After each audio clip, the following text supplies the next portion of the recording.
today we're continuing our playthrough of Tainted Grail, the Fall of Avalon, and this is part 4 of our playthrough. We have finally acquired the big bonk and the stats necessary to wield this massive weapon, so we're going to be doing some damage today.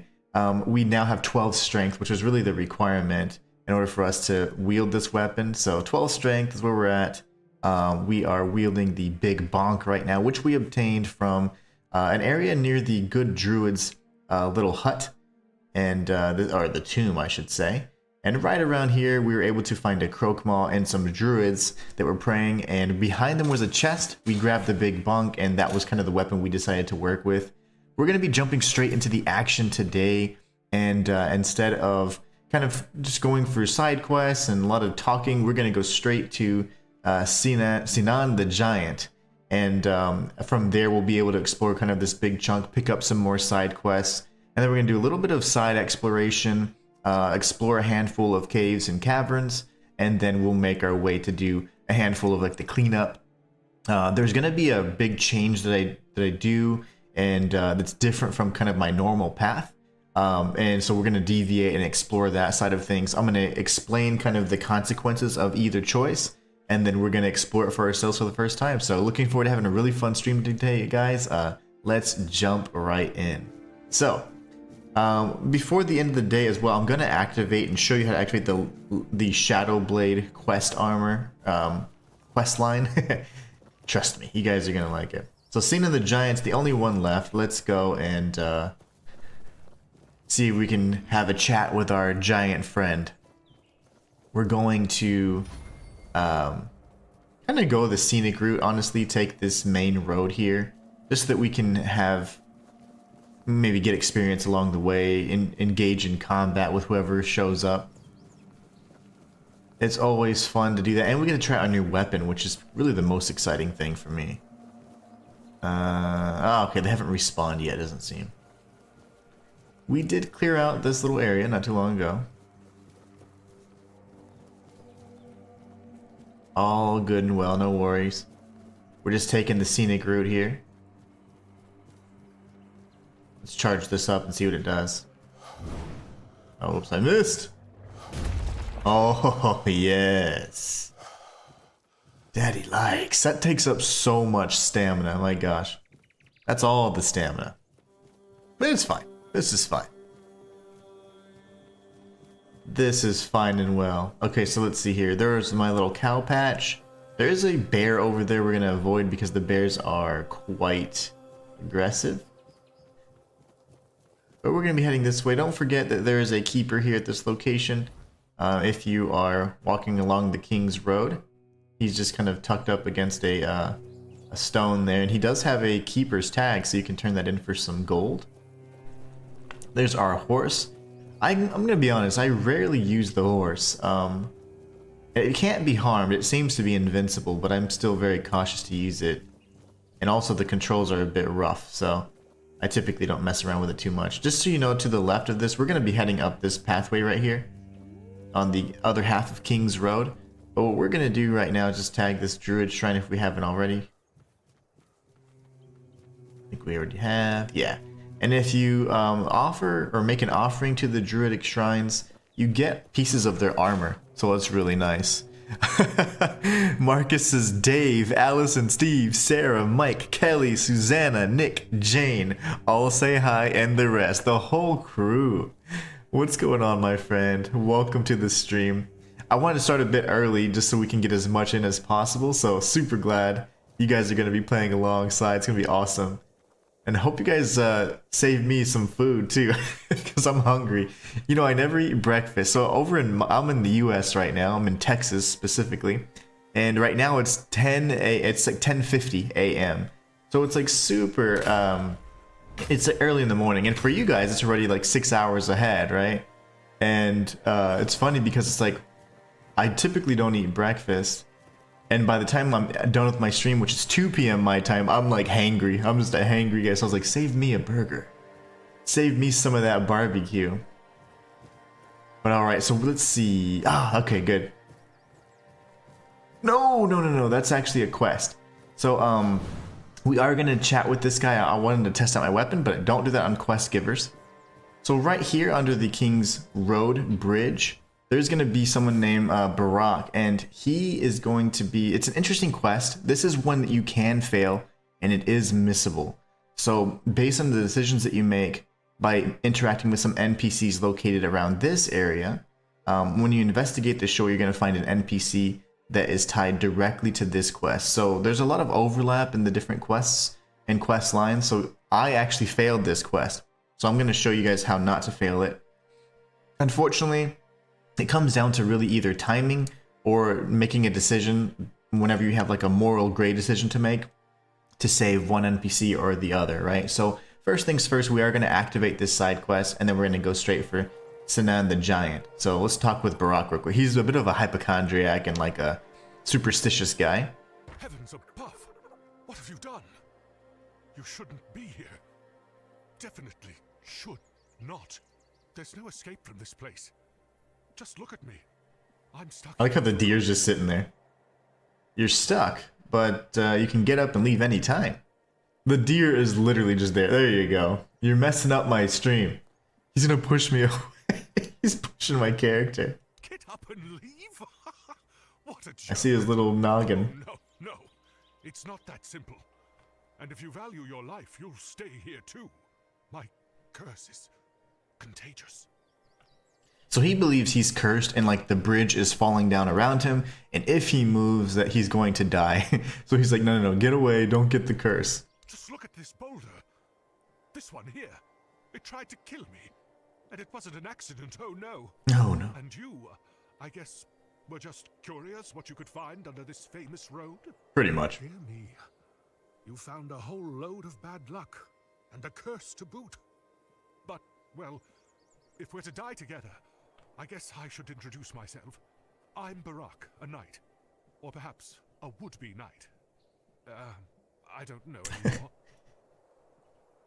So I typically try and be a little bit more helpful when I'm doing the dialogue choices that are going to allow a quest to happen. If you kind of are short into the, you can either make them hostile or you can end the quest or even fail the quest. So, more often than not, you want to at least have the dialogue that's going to be inquisitive and choose those options instead, because if not, then it's very likely that they're going to turn hostile or that you can just end the quest because you're like, hey, do whatever you want. I don't care. I don't have time.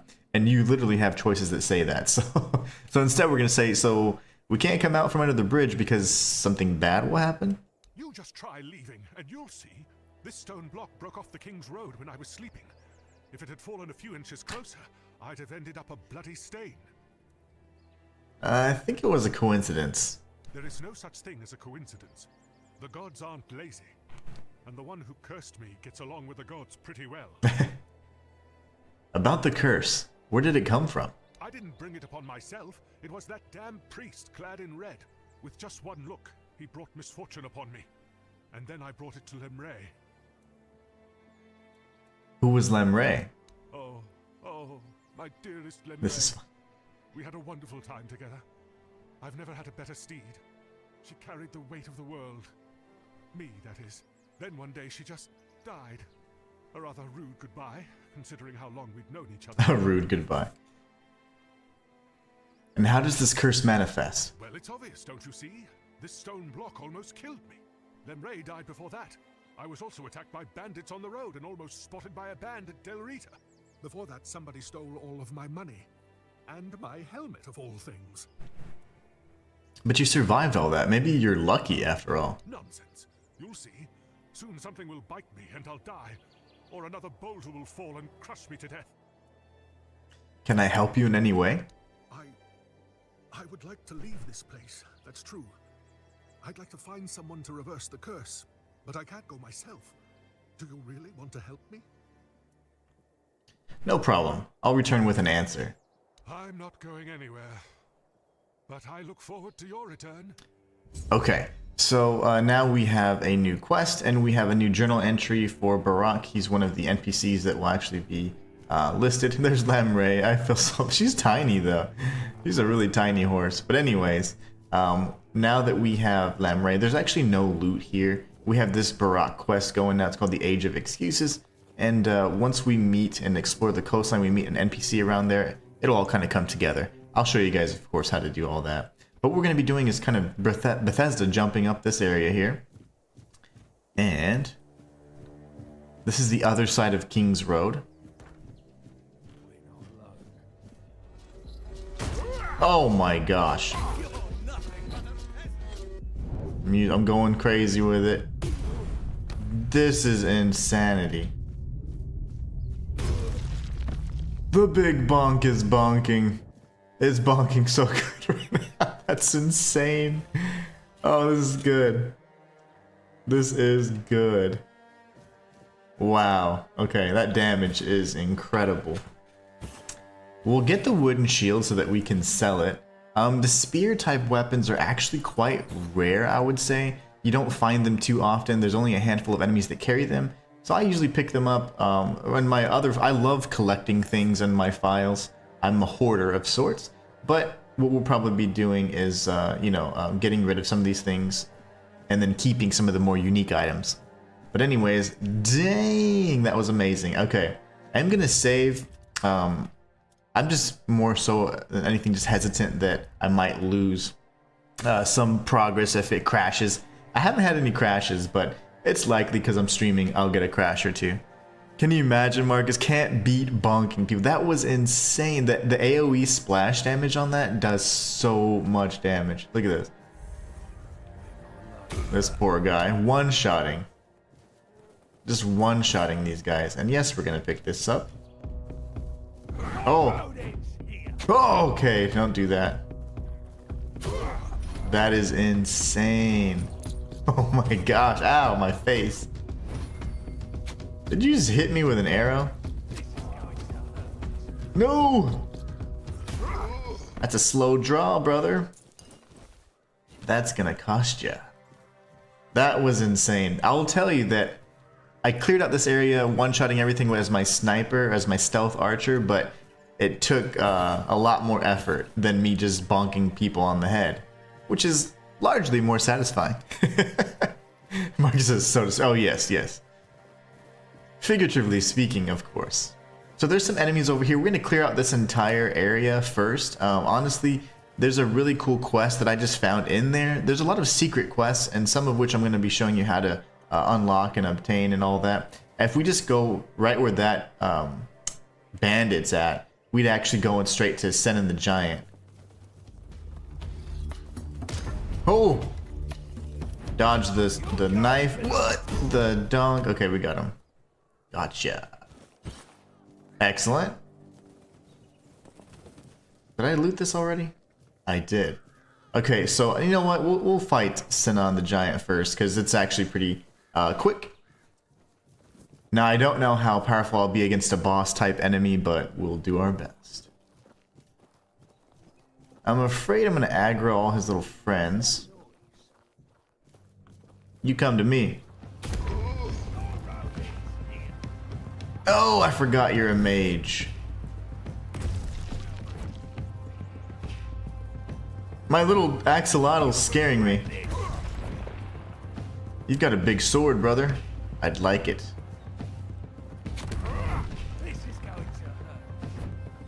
Always use the evasion when you can. Dodge laterally, which means side by side. Always the best thing to do. Did you just heal? Don't do that. Much easier than my other fight. Where the heck? I am sick and tired of your little arrows. Go to sleep now. You may sleep. Alright, so this is Senin the Giant. We're going to take his head. He does have a, if I'm not mistaken, a unique weapon. Yep, there you go. The Giant's Sword. So we'll take a look at this. The Giant Sword restores 60 stamina when delivering a killing blow. We can tell by the red numbers that we don't actually have the stats for it. So we'll take a look at that in just a moment, and we'll read the story. It's actually kind of sad. It's actually kind of, I'm laughing. Well, it shouldn't be. I'm a jerk. It's actually kind of sad. Let's see here. Equipment. I just want to see what's required. Oh, it's just less damage. Okay, so we do meet the stat requirements. It only requires 8 strength. So, as we notice, being Rusty Ardgal and some of these other bandit leaders, the weapons that they have, although they are unique, they have lower stat requirements. So Rusty Ardgal's, I think it was like his bone pick or whatever, had 7 strength requirement. This one has 8. So really good stuff and great for like starting off. The damage is very, very decent, and you also get stamina whenever you deliver a killing blow, which is really nice. But this, it just doesn't beat going around with a giant stick hitting people in the head, you know? Let's see here. Weakening miasma. Pick that up. And we're gonna go ahead and search for some more stuff, dig around, get the rest of the loot in this area, and then I'll show you guys how to activate kind of a quest that doesn't really start unless you do the exploration. So it does require a bit of exploratory nature. Marcus says, I've been trying to level up to catch up to your level. I'm still behind though. Also not bothering with pet. Seems annoying. You can place him anywhere you want. So like say you are in the keep, you can say stay here. Or what you could do, if what I would probably do on like a perfect profile, which I'm gonna probably do a 3rd playthrough of it, and then I'll be probably doing a challenge run of it just for fun, like a unarmed build or like just a peasant kind of build would be really fun too. Shovel only, like we did yesterday. You can make him stay wherever, and he will actually remain there, and he's actually really he won't get lost or anything. But what I would suggest you do, if you can grab the egg and place the egg in your storage or your stash, and whenever you are ready, you can always just rest and hatch him after you walk 5,000 steps. So he's actually not bad as a 2-handed character. He's not bad, but as a stealth character, it's terrible because I hear footsteps behind me and it makes me turn around and I lose my shot, my angle. Let's kill this thing real quick. Hello.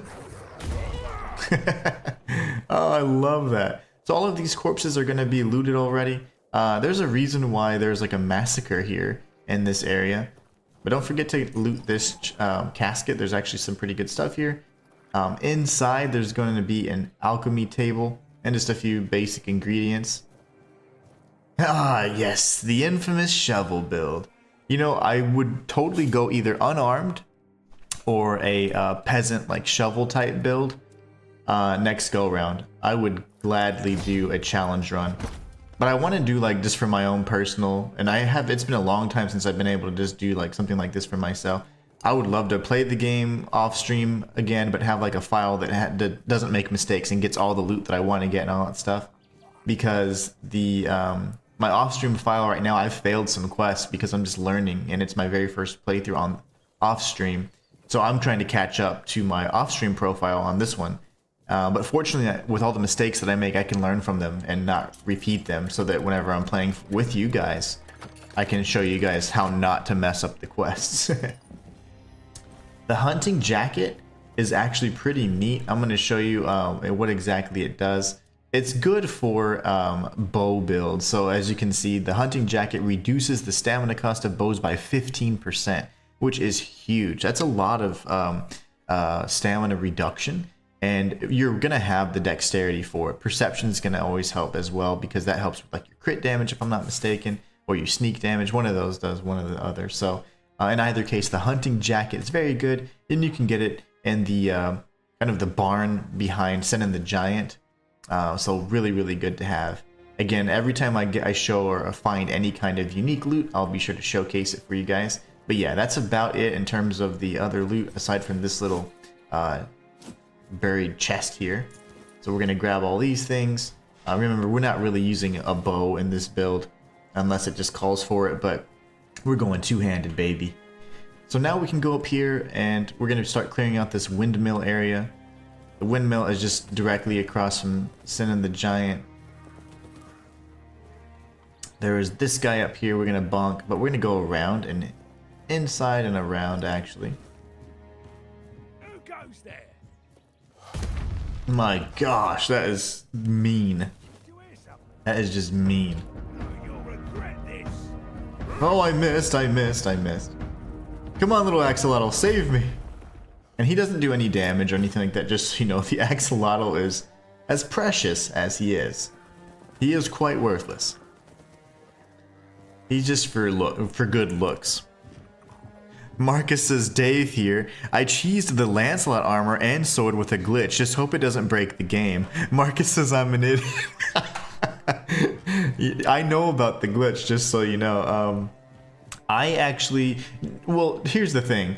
The Lancelot armor and stuff, it's fantastic, but if you cheese it, you can't even use it because of such high stat requirements, right? So you can obtain it really, really early on, but unless you're planning on selling it, it's not going to benefit you. Interesting thing though is that dodge. I can't multitask. Hold on, Dave. Okay, never mind. I'm good. Interesting thing though is that the you can glitch through that with the save scum kind of skip, and you can clip through the other side, or you can essentially unlock the door. Getting the means to open that door naturally, like as your normal quest progression, you can do that within, you know, the first few levels of the game. It's just the main quest. So once you learn how to hold and wield Excalibur, you'll be able to open that. But oh my gosh, the stat requirements are so high. It's just very unlikely you can benefit from it yet, you know? Get away! I can't multitask, just by the way.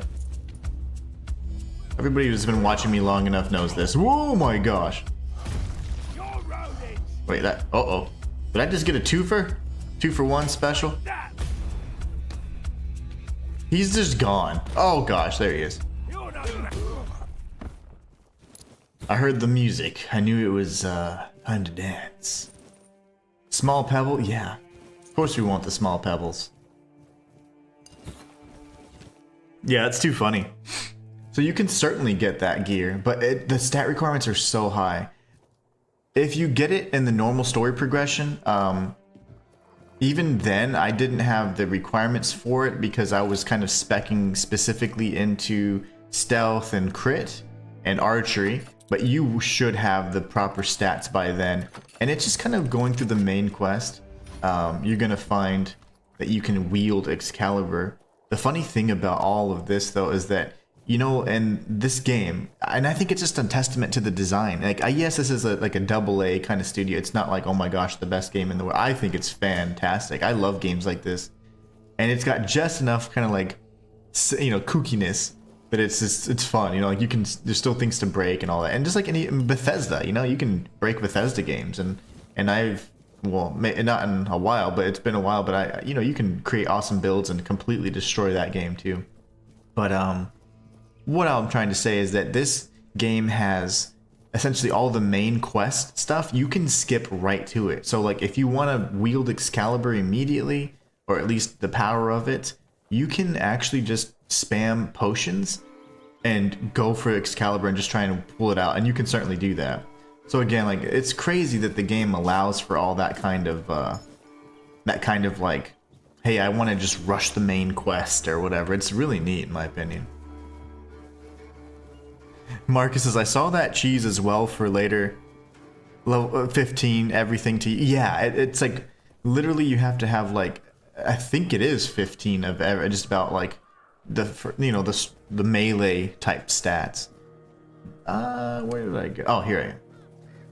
Down here we can just search for a few other things. This is going to be where the other guy was, and then we'll search the rest of this area. We're going to go inside that windmill before it gets too dark, because we only have like another minute or so before the weirdness comes upon us. But yes, very fun. This game is fantastic though. I absolutely love it. Like, I love games like this. I call them Bethesda likes. Oh gosh. There's always this crazy guy that comes at me. I will see you guys later.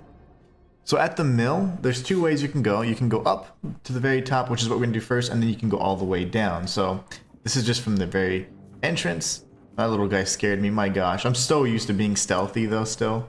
It's an adjustment for me to be a crazy berserker, but it's fine. So we're gonna go up and grab some of these ingredients. Good thing to note is that you can place all of your ingredients in your stash, and you can always cook and do alchemy and craft from your stash essentially.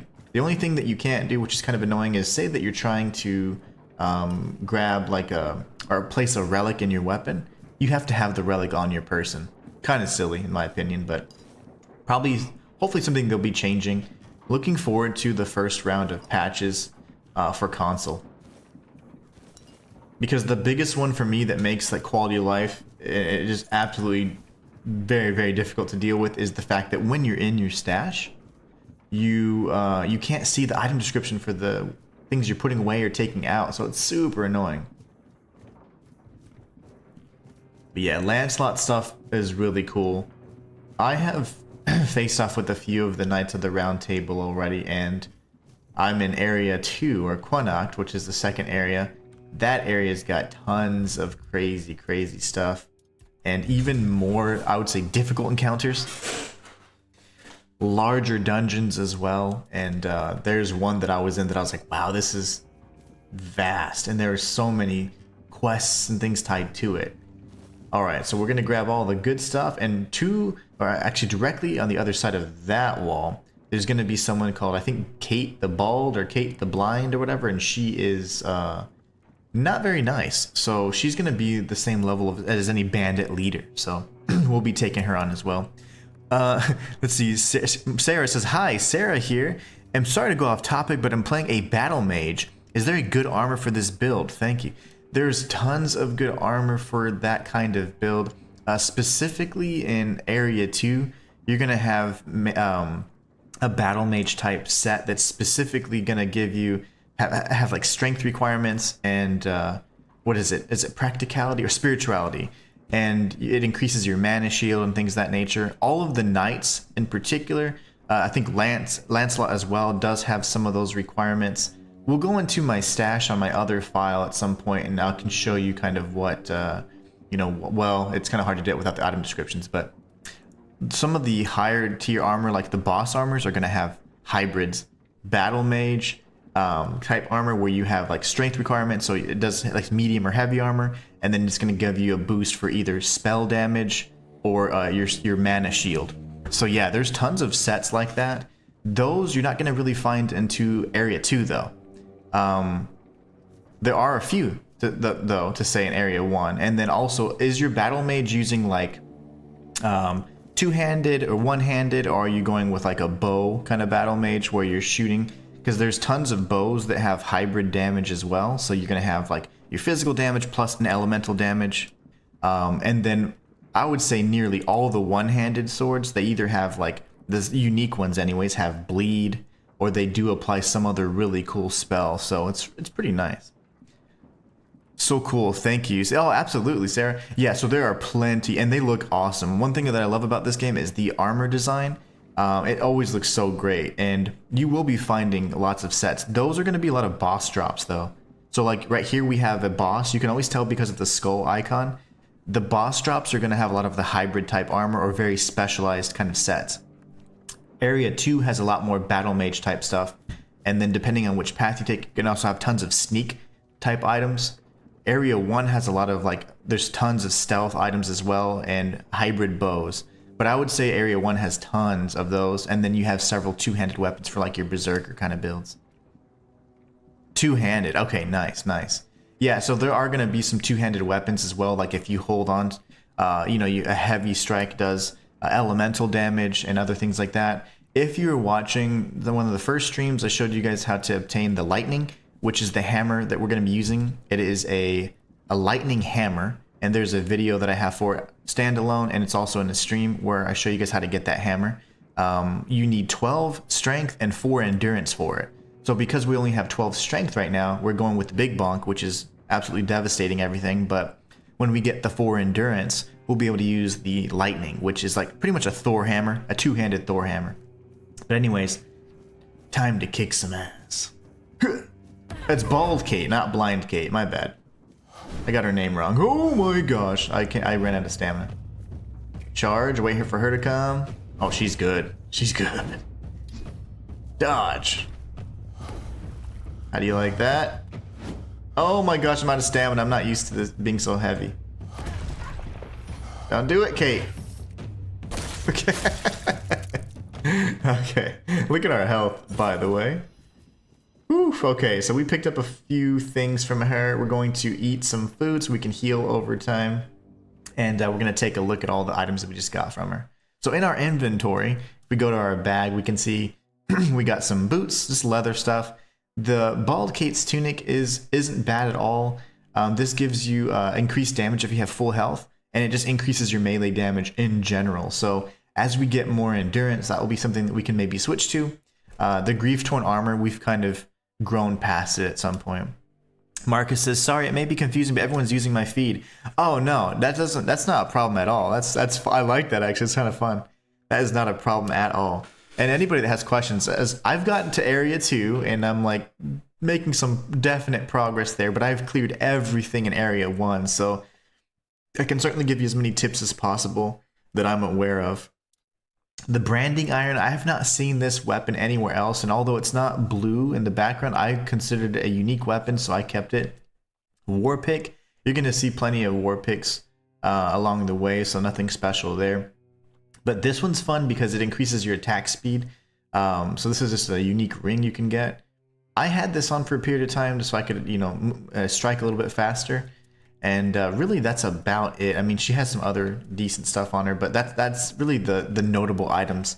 We're going to be selling some of these items, of course, but the tunic is something that we certainly can use to increase damage in general. There's even better sets you can use that you craft from monster armor that increase your physical damage as well. So we're going to try and be like kind of something of like blacksmiths in this one and try and get all the good stuff. And try and craft the armor. Some of the monster armor is fantastic. Alright, but yeah, I don't mind at all. That's perfectly fine. Everybody can chat. And it makes sense too. At first I was confused, but no, I know exactly what's going on, so that's fine. That doesn't bother me at all. Okay, so another shield. I really don't like to use the shields. We're going two-handed anyways. And we should have picked up a key. There you go, the Miller's Key. So the Miller's Key is on Kate's person as well. Once we defeat her, we can then open up this area right here, and we can help this guy. This will kind of lead us to the village if you hadn't already visited the village. I'll show you kind of where that is. You can access it from the keep, and the village is going to be where there's a few side quests you can do. A lot of them are fetch quests or just like helping them out because they're refugees. So they are a little bit more dialogue intensive, so I want to go for more action today, so we will be starting these quests, but not completing them until probably next stream. Not by choice. Don't let my face fool you. The only thing I've ever raided is my wife's pantry after she made the preserves. That's Kat's way of recruiting. When she needed something, she just took it. People included. Yeah, she's not very nice. She wanted a Tanner, and back in the day, I was known for my skills. And Kat always got what she wanted. I never told my wife, but Kat sent one of her men to ask if I'd come willingly. I refused. Now it feels like all this is my fault. You must have known there'd be consequences. I tried to convince Kat I'd be useless to her. It wasn't even a lie. I have bad... He's just an old dude. I can't work the tanning rack anymore. None of that mattered. So she didn't take no for an answer? No. She showed up the next day with her thugs and a branding iron. She gave me a choice. Take the brand willingly, and she'll spare my wife. Or she'd brand me anyway, and Rawson. I couldn't let that happen. Where's your wife now? In the horns of the south, I hope. I begged her to run, but I don't know if she made it. I've been so worried. I miss her so much. We're just... She's a big girl. Yes. So interesting thing is that, I would like to experiment and see if, had we gone to the village first and spoken to his wife, if Morris's wife would then activate the quest for us. I've always gone through this area because I didn't really explore the refugee area or the village initially. I always explore kind of the main area, and then a lot of the quests kind of overlap anyway. So I'm curious if the wife would actually initiate the proper quest for Morris and destroying or killing Kate. So I don't know, pretty interesting. I'm heading to the Horns. We could meet there. But they won't let me in. The keepers will see the brand and think that I'm a bandit. Can't you cover the brand with a bandage? What if they tell me to take it off? They'll think I'm trying to sneak in. Blasted cat. Even dead, she's still ruining my life. But there's a solution. Wait. Maybe if I bring Cat's head to the Horns, that'd prove I'm not with them. What do you think? I think that's a great idea. I have the head with me. You can take it. Oh, thank you. Thank you. May the All-Mother bless you. If there's a reward for Cat's head, it's all yours. I really hope Rossin is safe and sound somewhere in the Horns. That's the only thing that matters. Alright, so now that completes his part of the quest. Branded and exiled, see, that is essentially, he can also start the quest, it seems. I don't know if he can begin the quest from the wife's perspective. It's very likely, though. But in either case, now we have that quest active as well, so once we head over to the village, we'll be able to make some progress. And just so you know, you do take her head, and you will actually get the reward. So he needs passage into the keep. And because he's branded like a bandit, he's not going to necessarily have the ability to do that without problems. So we're going to give him the head so he can turn it into Cillian and collect the reward saying, hey, I've killed a bandit leader. When in fact, he's just trying to get access. He's going to give us the money anyway. So we're going to rest really quickly to avoid all the craziness, the weirdness. All right, so let's go ahead and level up as well. We are going to be focusing on endurance next. And remember, our perception is +2 because we read a book inside of the crypt, the big cemetery area. And I showed you guys how to read that and get that, and so you can get the +1 perception for free. There are not a lot of skill books like that in the game, and so I thought that was really interesting that you just don't see that too much. I thought there would be more skill books, but you just don't see too many like that. Let's see, consecutive hits, increases attack speed, I like that. I do. 5% chance to stun, crit damage. We're gonna just be doing monstrous amounts of damage though, just in general. I think the decreased stamina cost would be really nice too at some point. I also don't mind that the damage that we deal depletes the stamina, because then they get staggered and then we can do an execution. So, yes. We have 100 cobweb. It's not a bad thing to have. I think I'm going to do something different though with the quest, honestly. We could do, well, this is our chaotic evil file, right? So we'll be chaotic evil. Alright, so first things first. Now let's look at our map. There is an area that we could go to. A handful of areas, honestly. I say we go up here really quickly, because there are going to be some quests tied to this that actually cross over the entire map, and then we're going to start exploring the coastline right here. There's a lot of difficult challenges up ahead, so we'll do the best we can to not die. Let's see, I want to actually create a little marker here. Actually, either way it's fine, so yeah. So we're close to the abandoned stronghold too, just so you know. That's where it all kind of links together. And you're going to see that there's like some skeletons on the back end of it. Not too difficult to worry about. The skeletons, as long as you don't get hit by the two-handed ones, aren't so bad. Aren't much of a threat. These guys, on the other hand, man, they're mean. Ugh, okay, good. That is insane that the AoE did 50% of the damage for the other one too. That's crazy. This crypt here is going to be pretty important. We're actually going to explore it for now. We will come back to it after we go to the village for a little quest. So there are a few things that we can grab, including, most notably, there's a statue for increasing our stats right here. So if you're a bow user, an archer, you can definitely get some stats from that, get some free points, and that is on this point in the map. So again, if you're looking like from the main road, King's Road if you will, and then you look at the mill, there's like a little cemetery type area here. We are going to be visiting it again, and it has one of the All-Mother statues, but most notably it does have an archery statue, so you can get some good points there.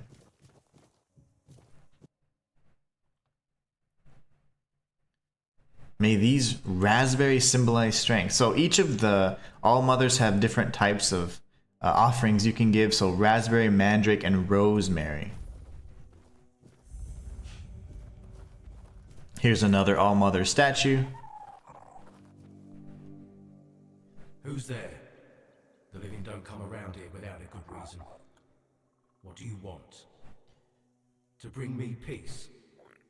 The quiet I so long for? Ask for a blessing from the shrine?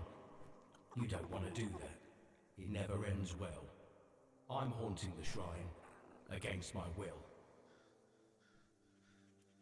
So essentially, if you started from the village side of things, you'll see that there is an individual that was, kind of missing or whatever, or dead, and we're trying to understand why. From here, if you just kind of stumble upon it, you see the other perspective, which is pretty interesting. Ultimately, you're going to find out what happened on either side, and the truth will be revealed, and you can then bring justice to those that have been wronged. I'm Kendall.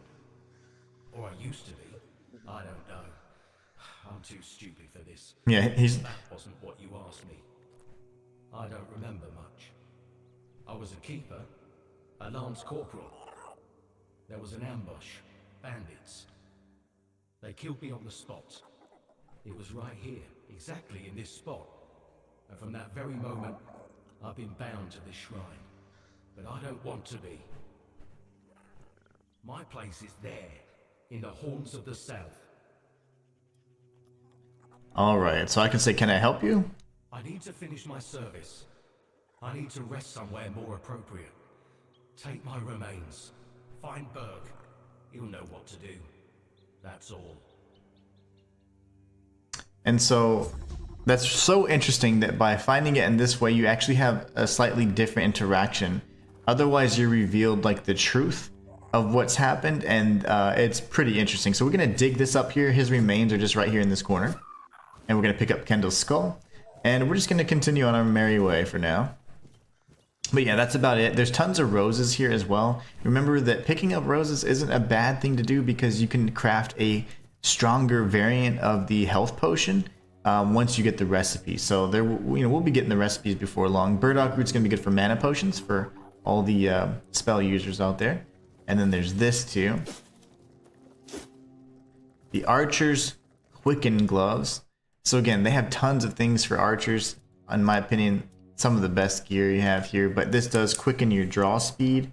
So like for example, whenever you knock an arrow, it's going to be a lot faster. All right.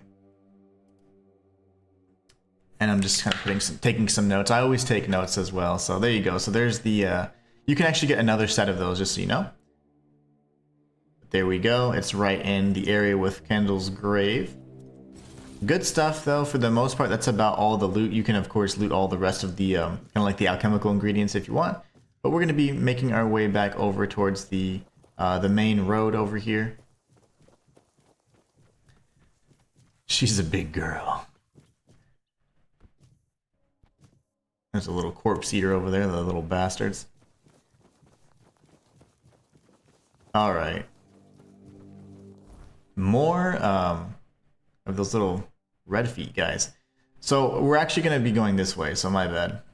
We'll be circling around though, so it's no big deal. It all kind of connects, and we're going to be exploring this part a little bit later. We can do all of that. I don't want to initiate all the quests. I want to, do as much combat as possible in this particular playthrough, so that's what we'll be doing. So we're going to be coming up this way now. This is past the abandoned stronghold where we faced off with Silent Cilia. So now we're just running right past that. We're going to meet a particular NPC, and we're going to do something kind of questionable. But you guys are going to love this. It's going to be fun. We're going to make a morally gray decision, as we tend to do. Love that.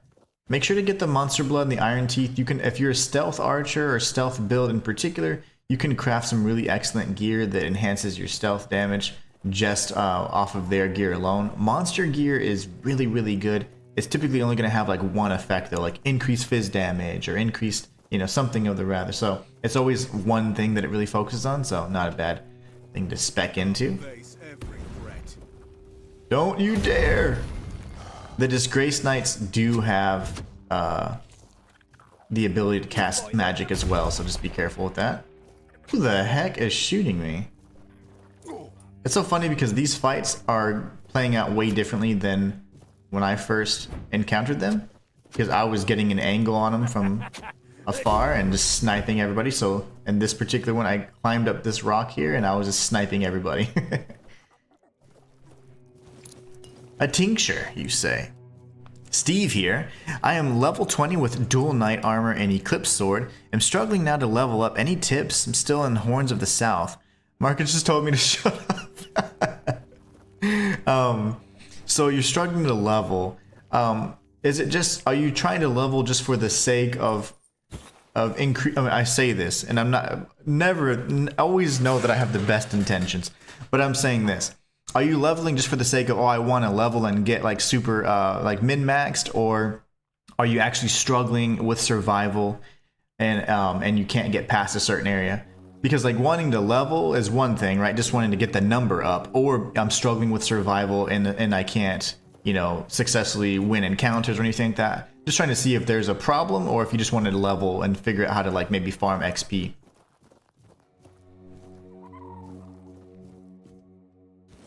Because there's two different answers for each of those things. But yeah, level 20 is actually really good. Now, I was going to show, I think, Sarah this. You do have some Spell Slinger armor over here, and the cool thing about this is that it just increases your, like it's just going to give you mana regen and attack damage and stuff with spells. So if you're going with like a light armor or a lighter armor battle mage, it's not bad to have something like this. But if you're going with two-handed weapon, then you probably want a little bit more armor. But the Spell Slinger's armor is going to be in the little encampment just north of the Allmother Shrine where we found Kendall's skull. So right here, you can find the Spell Slinger's armor.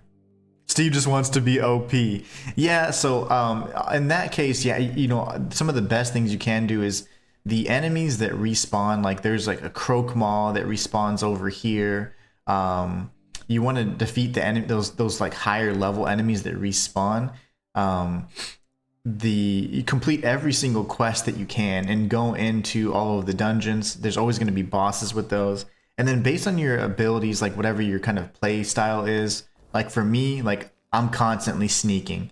And by sneaking so much, then my sneak level comes up. I get more proficient in it, right? So like for you, you'd want to wear whatever armor you want, like probably medium or heavy armor. And then constantly, if you're getting hit, that's fine. You're getting XP even if you're getting hit.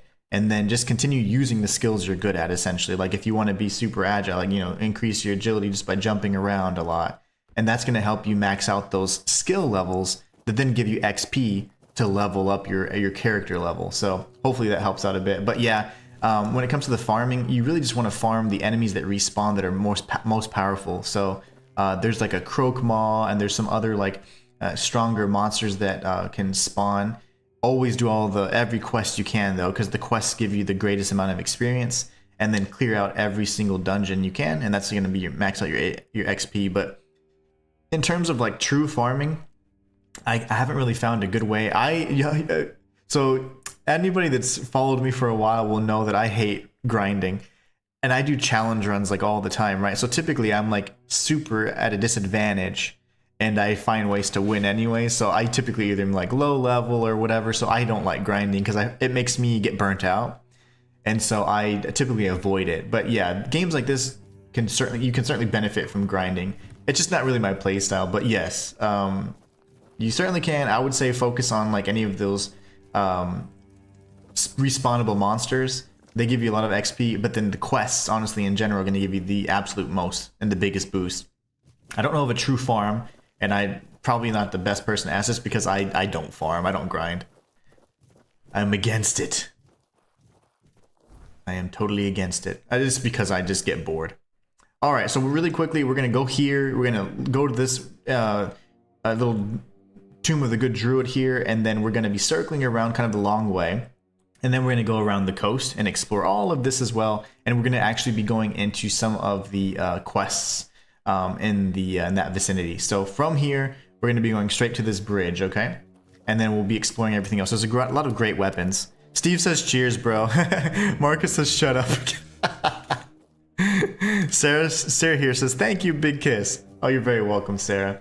But that's just if you want like a light armor for your mage. If you're going like heavy armor, then there's a better set that I'm going to show you. It's just there's so much information in my head right now because I have this file that I have to keep track of, plus my my off-stream profile, and I can't get them. I keep getting them mixed up in my head.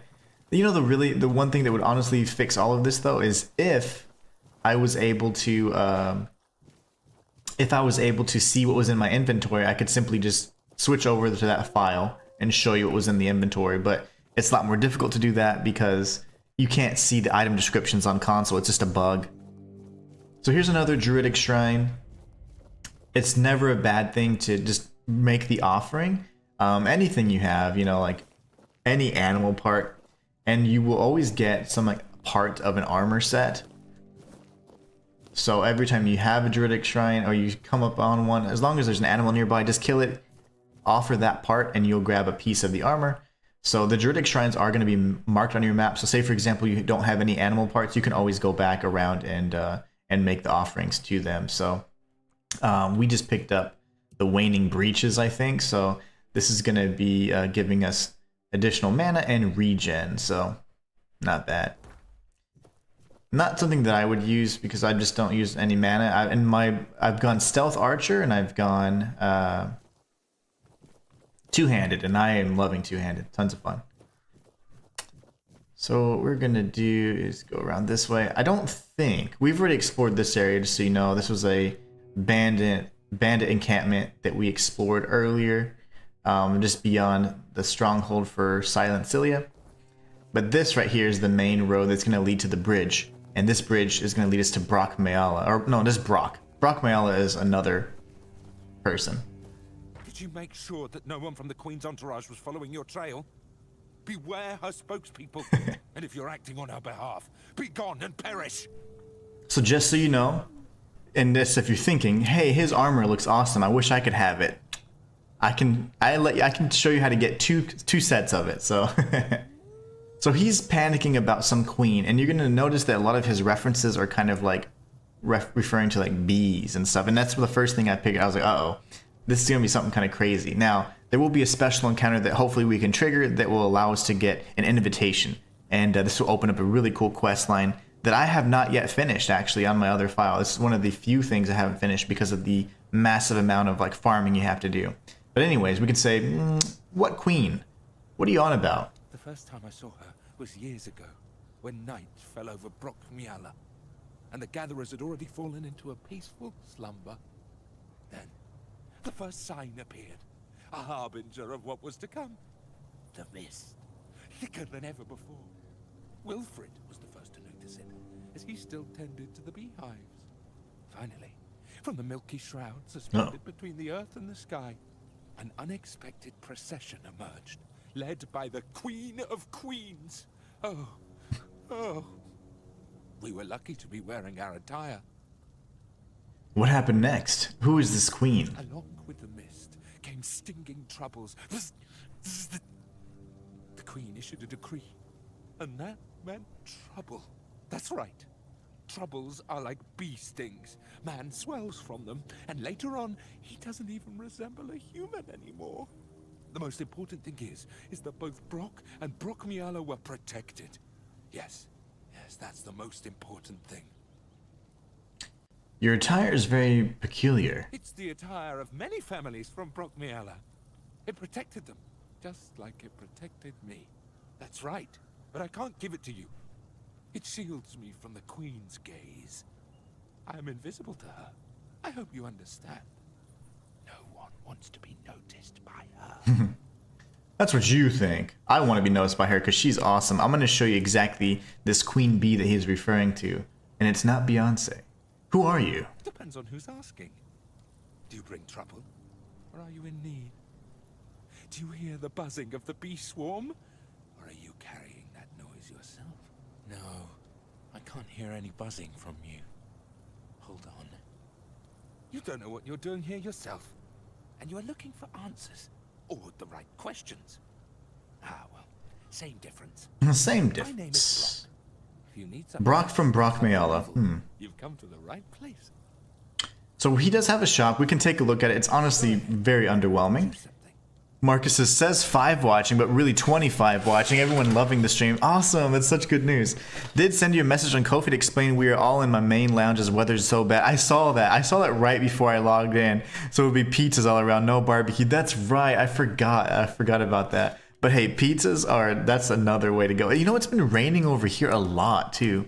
Almost every day. So you know how they say April showers bring May flowers? Well, we had hardly any rain in April. Instead, pretty much most of May has been super rainy. And so anyways, we've had to deal with a lot of rain. But we're still like, even though like it's like, if it's really humid, if it's humid and hot enough, we just go jump in the pool anyway. So it's pretty fun. Marcus says, my wife Susanna says hi and kisses hi. Oh, cool. So your wife Susanna. Okay, I'm trying to keep track of everybody. So Susanna is Marcus's wife. Sarah is the battle mage, and Steve is the knight, dual wielding knight. Okay, I'm trying to learn everybody. I have a pretty good memory, so you'll see that as you guys, if you continue to kind of watch and stuff, you'll see that on normal playthroughs, like where I normally like will remember every single thing, and it's pretty funny because that's how I do like my 100% guides as well. And I love Souls-likes. So Souls-likes, Metroidvanias, and RPGs are my absolute favorite games. I also like roguelites quite a bit too, so you'll see that I kind of feature those every once in a while when things get kind of stale. But this year is full of all kinds of crazy drops and announcements and new titles. So I'm going to be featuring a lot of those games that I've been following for years now since the announcement. So we're going to pick up the Celestial Charm because why not? It's unique. Anything that is semi-unique I definitely want to pick up. And then anything that we can sell, we'll go ahead and do that as well. So the War Pick, we'll go ahead and sell. The Short Spear. We're going to get rid of everything that we just truly don't need. Arrows, again, it's not really my thing to have the arrows in this particular build. And so I'll also get rid of the wooden arrows. Burning Ember, you're going to find just about every time you find any kind of mage. And then we'll get rid of anything that's not named here. So leather pants. Sturdy leather boots, those are all from Bald Kate. I would like to know why she's bald. Strong mana potion. Goodbye. We can start using coatings too, something that I have not really relied on at all, but definitely something we could use. You know, I completely forgot to show you guys why the giant Sinan was such a jerk. So if we go into the inventory, remember we killed him, he was one of the bandit leaders. Let's see here. Where is it?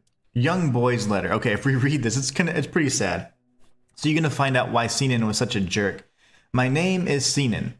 I'm 7 years old. You hurt my family and me mad. I promise I will get revenge on you. You think I small, but I not. Mama say small candle burn darkness. I be small candle. I burn darkness. You do to family. Papa teach me brave and smart. I learn and grow big. When I big, I find you and make you pay. You no hurt family anymore. You see, I no forgive you. So it's kind of sad because Sinan was actually, his family got hurt and killed by like bandits, I'm assuming. So whenever you go to that particular village, it seems like he actually got revenge on the people that hurt him. And it could have been that particular village, or it could have been that he got his revenge earlier on and we just saw one of his later massacres. But in either case, kind of sad. You know, he was shaped by his experiences. Really, really sad. I use coatings all the time. After I'll be a goner. Nice. I am such a hoarder and a minimalist. Like, I will stick with one thing and that's all I do. Like, I just get really proficient in it. I love hoarding items. I am terrible at that.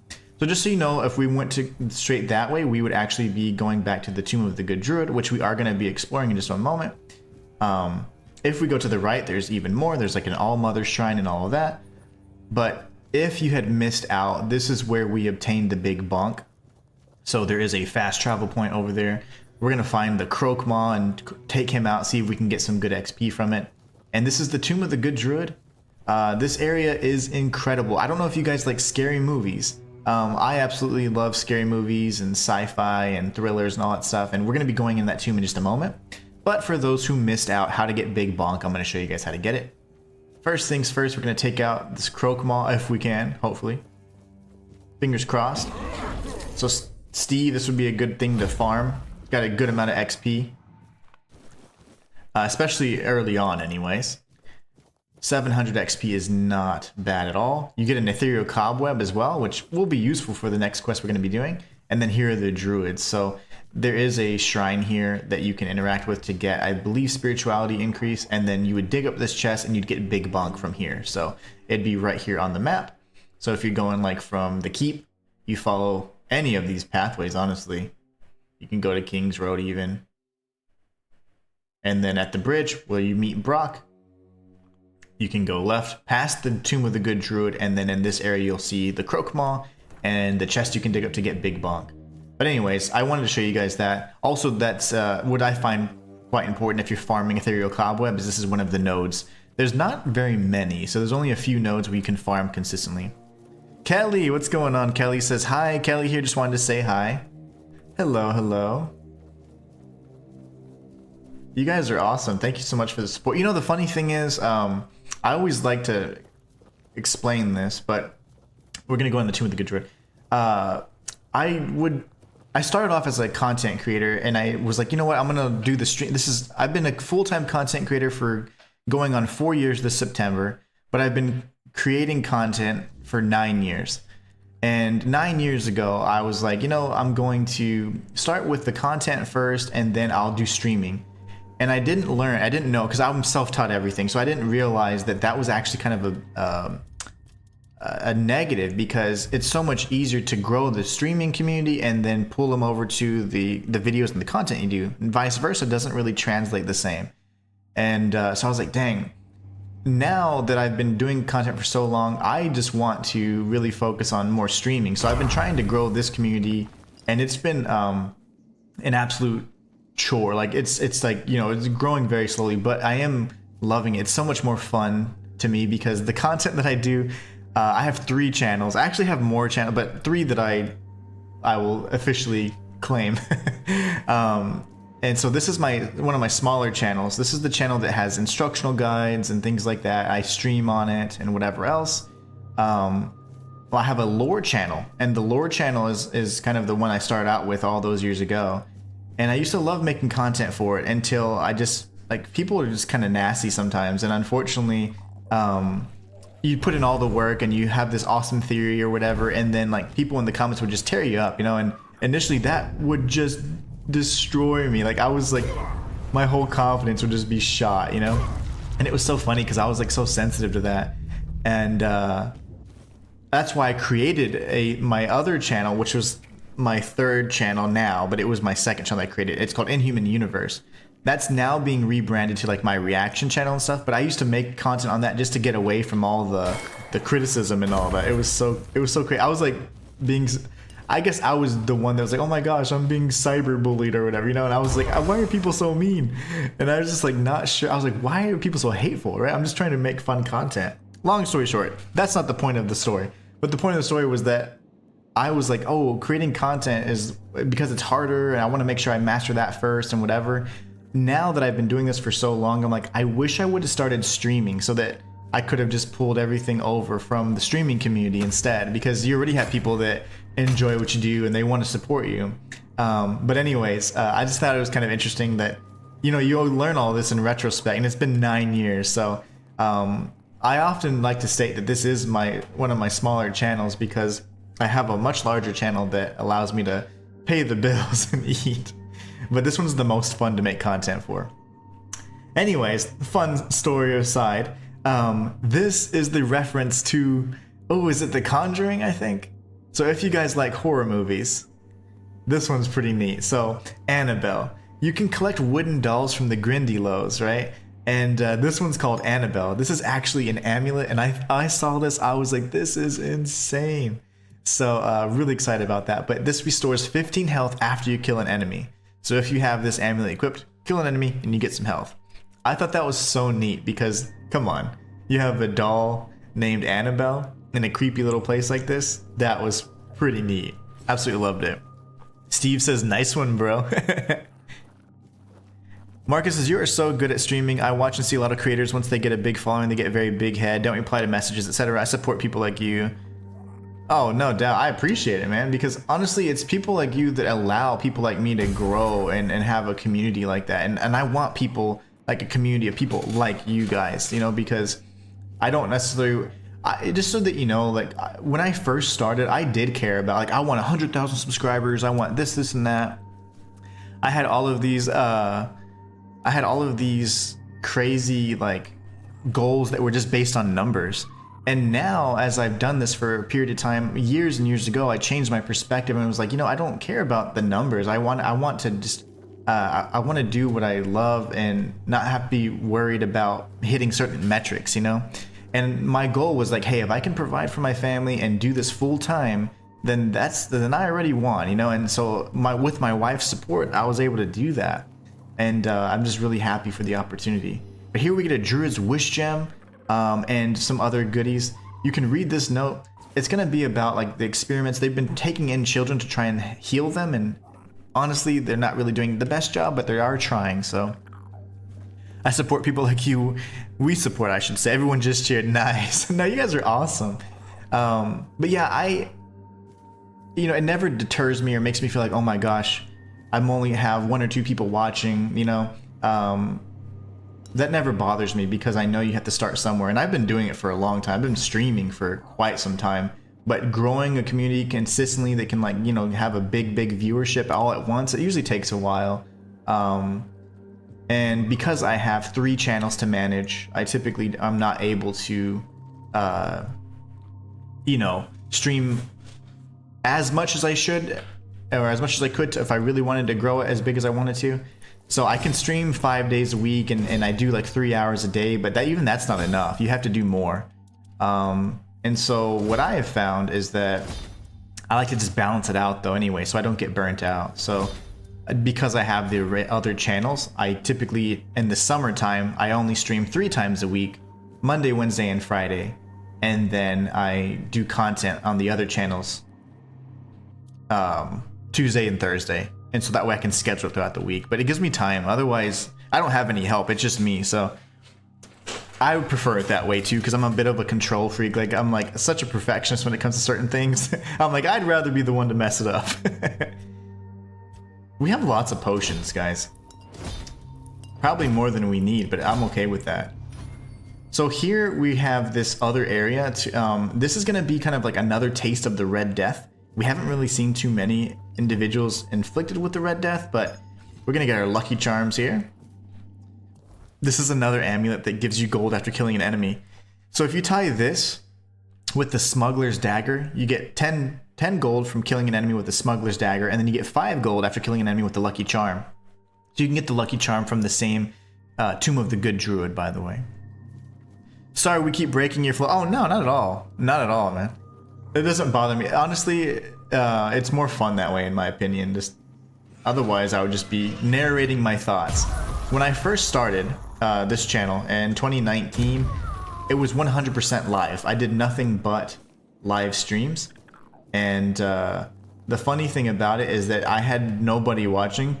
If my wife wasn't watching, nobody was watching, right? And so I was like, well, I'm not just gonna be like everybody that's kind of like a lot of people that have the smaller followings that just all they do is they just like sit and they're like, and then somebody comes in like, hey, it's really awkward, right? So instead, what I'm like, you know what, I'm just gonna narrate like my thought process and I'm gonna talk the whole time, and if you're here, great, and if not, I'm gonna pretend that people are here and that I'm going through and like, hey, we're gonna go this way and try this path or whatever.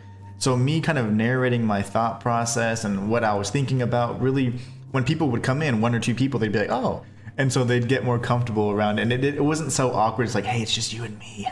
Because I can imagine as a viewer, that would be quite awkward.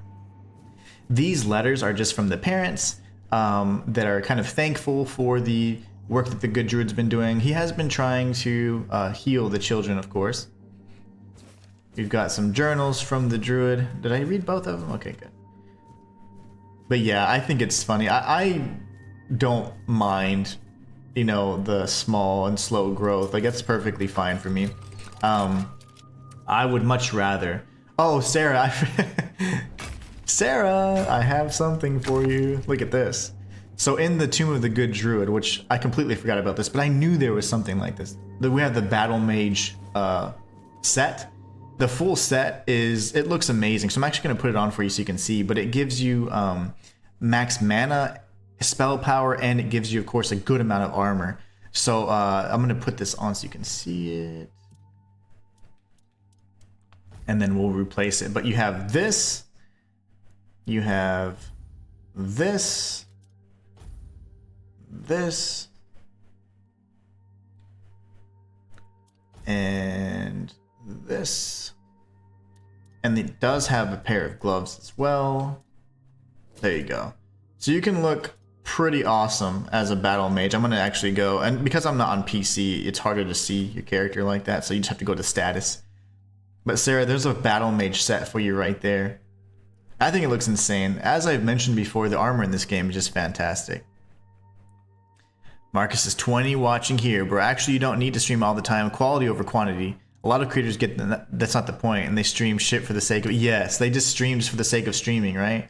I like to stream, and that's the way I feel about my content. Like, I don't just post all the time either. Like, I post something that I'm passionate about, something that I care about, and if it's not, then I just won't do it. If it just happens to be a new game that's popular, like, I'm not going to feature it just because. If it's something that I'm interested in, I certainly will. Marcus says, oh, Sarah says, my battle mage set, we'll be getting that ASAP. Thank you, kisses. Yeah, of course. Isn't that not amazing? So I'll show you, when you're inside of a dungeon, you can't activate the map, but I'll show you where it's at just again. But you can always follow back on the stream as well. So anyways, we're going to go back to our rugged man armor. Let's see here. I would like not those. Oh, we were going with the traveler stuff. That's right, because I wanted to move a little faster. That's funny. How pacifistic of me. Gross. Me like to kill. I don't know why I'm being so kind. Okay, I'm happy with that. There you go. I was like, there's something wrong with this picture. We did also pick up the killing stroke from the area or the chest with the red death people. So these are our cores, and if you kill enemies with the core in hand, you can charge it. You can either deal damage or kill a number of enemies. This will increase the damage of the next attack by 100%, so big bonks there. And the Druid's Wish Gem increases your max mana, so good stuff. Amulets, relics, all the good stuff. So just so you know, once you get to the Tomb of the Good Druid, this is pretty much unmissable, right? But you'll be coming from this pathway here, and you'll see the Druid there. There's the Red Death Chamber down there. Don't mind me, I'm just mining here. And then when you come up here, up the steps where the beds are and all the letters from the thank you letters from the parents, you just run straight to this chest, and then you unlock it or pick the lock, and then you'll get the battle mage set. But I was like, I knew there was a battle mage set somewhere. I was like, I just don't remember where. Like I said, all of my memories are kind of overlapping. I have 2 profiles that I'm doing, and it can get a little confusing. For archers, you get the Cascade Deluge, and this is really neat because the faster that you deal attacks, the more damage you do, right? So as you do more damage, like every time you hit somebody with an arrow, it deals +1 damage. So pretty cool stuff there. And then we can just drop down and say goodbye. Goodbye, good druid. And now we're out. So I will show you exactly where it's at on the map as well. This is the area where the Tomb of the Good Druid is, and where you can get your battle mage set. But I thought that the armor design in this game is so good. There are very few sets that I'm like, well, that's kind of lame. Very few.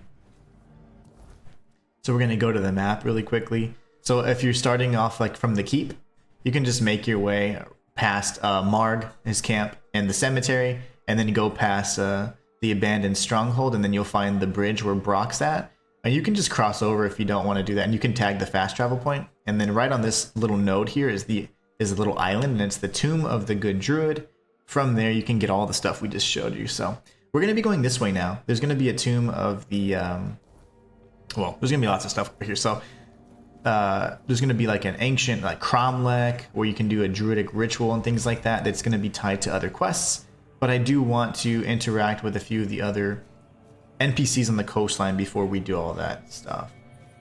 Alright, so this area does have another cool weapon, so if you just kind of hug it, anytime you see structures like this, it's not random. Like, go and explore, and the worst that can happen is you get nothing. The best that can happen is you get some cool stuff. So if you dig, you can get a great hammer of stun. So here, this is in like this little area here. Again, we're talking about all the two-handed stuff. We'll dig this up as well for some additional loot. And that's just loot that you can sell. Let's kill this thing real quick. Oh, okay, he's not going for us. He's going for the deer. But anyway, so if you want the Great Hammer of Stun, this is pretty cool because it just has a chance to stun, and then stun enemies get kind of like discombobulated or whatever. And it's hard for them to like move around and finish their actions. And it has a 12 strength requirement as well, so the same as Big BONK. You can obtain it right off of near the Tomb of the Good Druid, just right here. And it's going to be next to all these like structures that look like druidic, kind of like prayer sites or something. So it's just right here. And again, I'm doing that so you guys, if you're watching back, you're like, wait, I remember he found something. You can just go back and watch and see exactly where I found that. Now, right behind where Brock would be, hold on, buddy. Why is he just running past me? I'm fine with that, but still. Let's kill these things. I don't trust you guys. You guys are being too nice.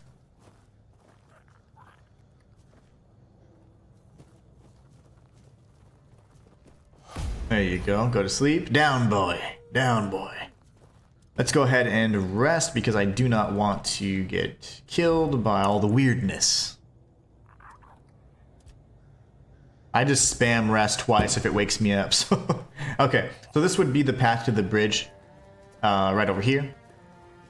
And then from the bridge, all you can do is this is where Brock is, you're just going to cross over it. And there's going to be an All-Mother shrine here. Oh my... Ugh, I missed. Choking on my spit. That wolf was crazy. What? Why is he so strong? Loving that hammer. Yes, the stun hammer is awesome. There's going to be, as we continue to upgrade our endurance, we're going to be using a lightning hammer called the Lightning, and it's pretty much like Thor's hammer. You do a heavy attack, and it has a chance to call down lightning, and it's insane. So this is an All-Mother Shrine. This is where you can get a Priestess set. So if you're kind of RPing that, and then as per usual, you can interact and make offerings. If you've already made an offering, oftentimes you're not going to be able to make a new one, so you need to break the amulet that you've used before. But anyways, this is the Priestess set. We don't have a cape, and right now I don't really need one because I would need something that's either going to give me crit or something like that, but this gives us max mana. And then we could read the letter. She's pretty much just going around and visiting all the chapels and trying to make offerings at each of them. But anyways, that's near the All-Mother Shrine right beyond Brock's little bridge over here. So you would just go to the All-Mother Shrine and you could grab the set. This right here is the ancient cromlech we're going to be doing a certain druidic ritual at, but I want to tag the fast travel point so we can come back to it. Because we'll be coming back to this for a quest. Twice, actually. Alright. So, if you can see off in the distance, there's some glowing stuff there. We want to head that way, and then be mindful of two things. These red caps, and then also, you might hear a buzzing sound. And if you see or hear bees, just be careful, because they're actually pretty hard to see, and they do lots of damage, so. Bonk. You have to say bonk when you use this. Love it. The dagger, just so you know, is good. It's a good weapon, at least early on, once you just kill your first red caps, because daggers in general are going to be really good for sneak. And they're really fast as well. They don't use a lot of stamina, and they do a pretty decent amount of damage, so not a bad weapon to have. Okay, so you can hear the bees, right? I don't see them. Oh my gosh, okay. We killed them, that's good. But there's more. Okay, once you kill the bees, this is what happens. This is so creepy, guys. Check this out.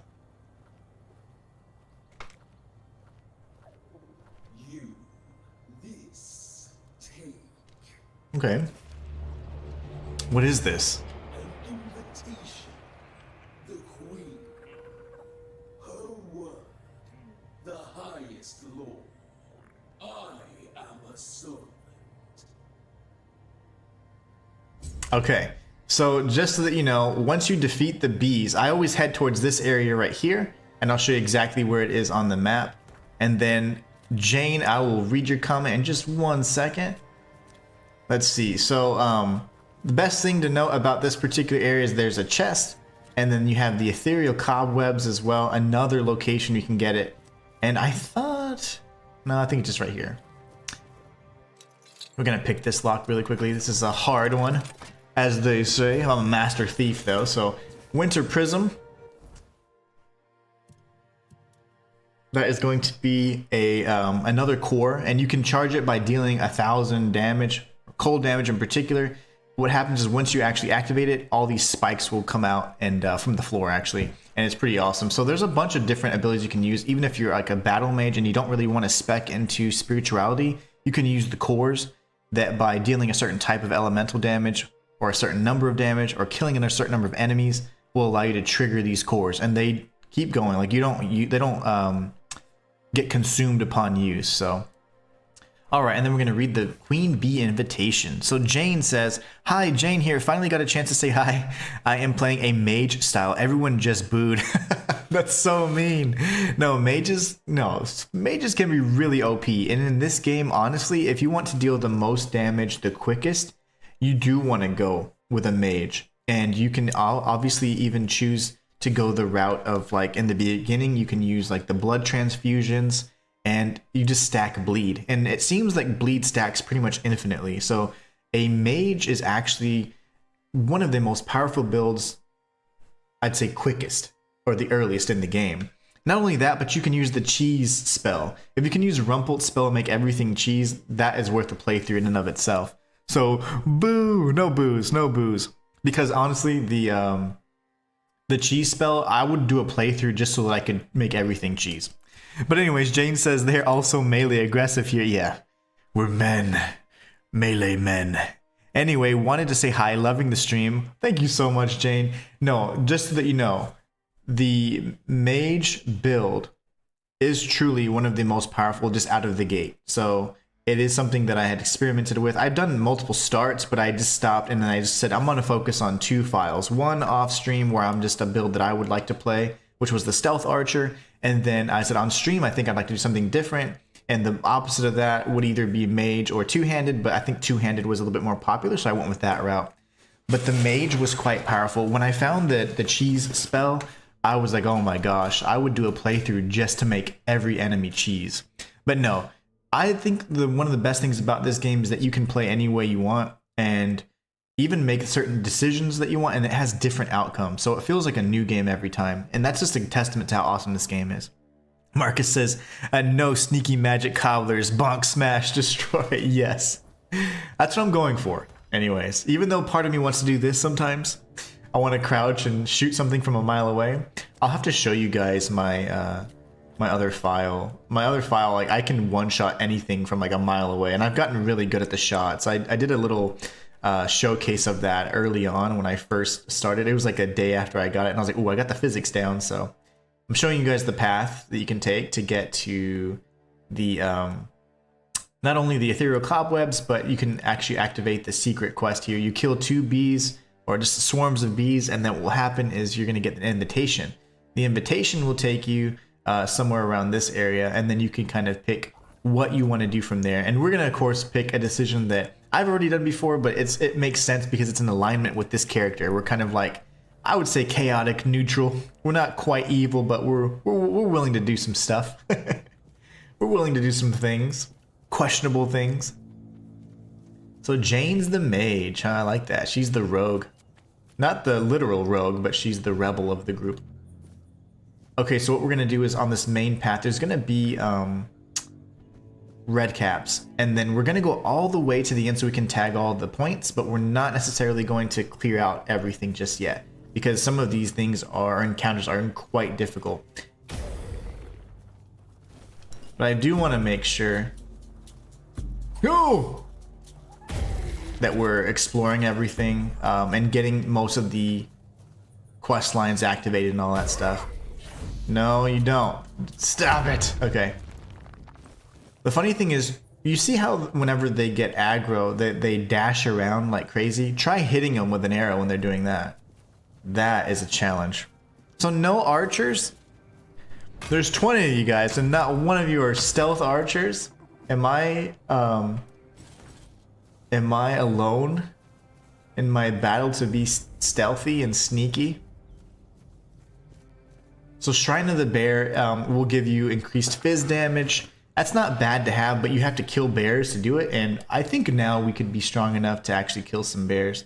And we certainly will if we come across them, but this is kind of like a secret cave. It's not marked on the map, as you can tell, right? A lot of times you see points of interest and they're gonna have like question marks and things like that, but this one doesn't.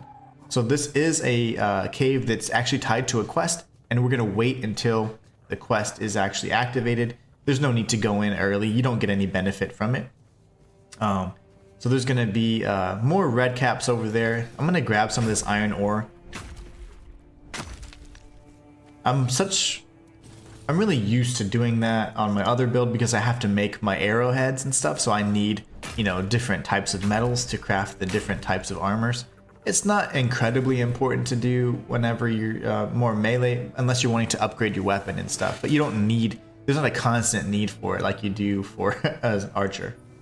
What I did is I went around and I sniped everybody. That's titanium ore, just so you know, quite rare, but there's going to be lots of nodes of it here anyway, so we're good. Hello. Oh, you missed. They're so much more accurate on my off-stream file. I tell you, like, they are very problematic. Very problematic. Okay, so you can see off in the distance there's more ethereal cobweb, which is good. We're actually going to be coming up on another bandit leader. A funny thing is we haven't even activated like this bandit leader's like quest yet, but there is another one. We get a whole bunch of different sets of bandit leaders along the way.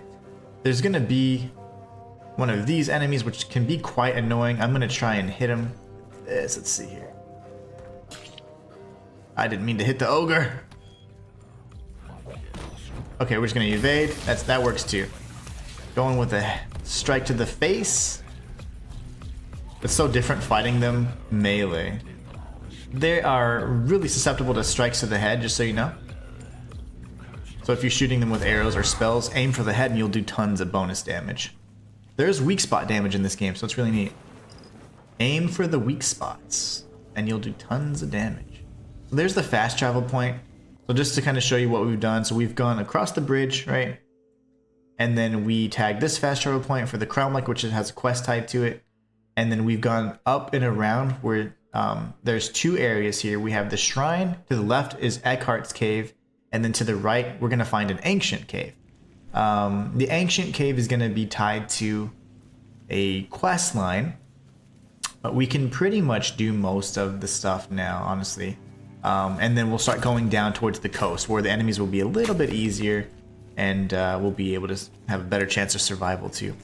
Really, everyone here is mostly melee folks in everything we play. Me personally never liked sneaky playstyles. Even as a kid, was all warrior, Skyrim, Oblivion, Elden Ring. Oh, oh man, when the comments are so large, it doesn't, it breaks it up for some reason. But I get it. You know, I like when I first do a playthrough. If I'm unfamiliar with the game, I will do a strength playthrough because, in my opinion, it's one of the more simple playthroughs. Like you don't have to manage too much, right? I don't mean simple like, oh, it's dumb. No, I love it. It's just, it's not as complicated as a a mage or whatever, right? Where you're having to manage different systems, and to me that gets kind of overwhelming, especially in the way that I play games. Like, I'm quite the completionist. I don't care for trophies much, but I do care about, you know, finding all the things, completing all the quests, seeing everything the game has to offer, that kind of stuff. What is he doing? No. Oh my gosh. I'm sorry. Okay, heal. Now we have a wolf. That's great. Get away there. Okay, got him. But yeah, so I do strength playthroughs first, usually. And the strength playthroughs are easier for me to manage because there's just a little bit less that you have to worry about. And that allows me to then explore the other game like the rest of the game systems. There's something over here I'm trying to look for. Oh, there's like a chest or something. I remember. Trying to make sure I don't skip it, so I can show you guys. But we're going to be going back around. This is the Cromlech again from another angle. We're certainly going to be going into that before long. What's up, Yan? How are you? Oh, RPGs. Okay, all RPGs. I see. So all RPGs you play kind of that same melee focus. Yeah, I love that. I typically go melee focus as well. But I remember one of my favorite builds was a Khajiit in Skyrim anyways. I do builds all the time, and typically, like I said, I do challenge runs as well. So like on any game, like you mentioned Elden Ring, I was the first person in the world to do a torch only run with the Frenzied Flame ending in Elden Ring. And that made me the second person in the world to do it this period. But I did Frenzied Flame ending because you have more bosses and it's just more difficult. So I went that route. But you know, things like that, like I love challenge runs, right? That's like my thing. Here's the chest. Alright, so Bloodthorn is going to be, if I'm not mistaken, it's either a relic or something. I think it's a relic. Yeah. So you can hit a target and you restore health. But it only has a 5% chance to restore health. So it's like, it's decent, but you gotta be swinging quite a bit. So something with like daggers maybe would make the most sense. But anyways, and then we have the Veteran Bandit armor. We need more endurance. You know, the endurance is going to help us get armor that's going to give us more protection and damage resistance. Right now, we're just rocking the Grief Torn armor, which is 2 armor, but it's good because we at least get a little bit more health. So it is what it is. I'm going to show you guys where to get this stuff on the map as well. I just wanted to make sure. I was like, I know it's close by. But yeah, I forgot my whole point that I go off on tangents and I forgot. But the long story short of it was that in my playthroughs, I typically go like, for my very first playthrough is going to be like strength based. If I'm comfortable with the game or the genre, I'll do something different, and it'll be usually like a dexterity type based or skill based. That's going to be like parrying or something like that, where you revolve around a lot of parries and all that, and I absolutely love that. So this is where you can get the Bloodthorn and the Veteran Bandit armor. You can go up this high path, and then if we go a little bit further around, we're going to be facing off with the bandit. So. But yeah, anyways, I think the best thing about these types of games, though, is that you can kind of pick and choose however you want to play. And you can go back and then play them a different style. And that, to me, is what makes a decent game a great game. Because you can go back and experience it, and it feels like a brand new game. I love that about games like this. Alright, so this is the Ancient Cave. There's a boss in this area that's quite difficult. I think we could probably take him out though because of the massive amounts of damage that we're doing right now. I grabbed a plate. Just in case, I grabbed a plate, guys. So we can go and clear out the Ancient Cave, and then we're going to circle around, and we'll meet the individual that wants us to then explore Eckhart's Cave, and then we'll go around and take out the bandit. Okay, so there'll be kind of a three-piece combo, as they say. I'm gonna get rid of that plate because it's gonna drive me nuts. I won't be able to sleep tonight if I realize I had that in my person. Marcus, I still love Morrowind. Remember buying it and playing it for the first time was mind-blowing back then. Oh man, no doubt. Morrowind was amazing.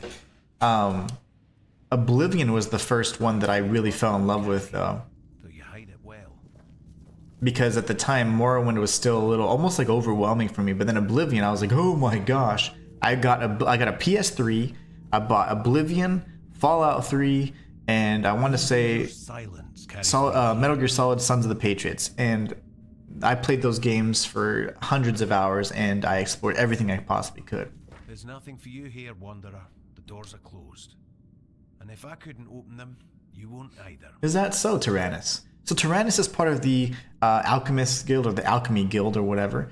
And he needs us to go in so he can obtain the parts of this one creature that is pretty much alchemical ingredients. But this creature is a boss, and it's super tough, and it's the only one I've seen so far. Quite difficult. I loved the boss fight. The boss fights are true boss fights, and I say that meaning like it's not just like a tanky enemy that's just a reskin of something you find in the wild.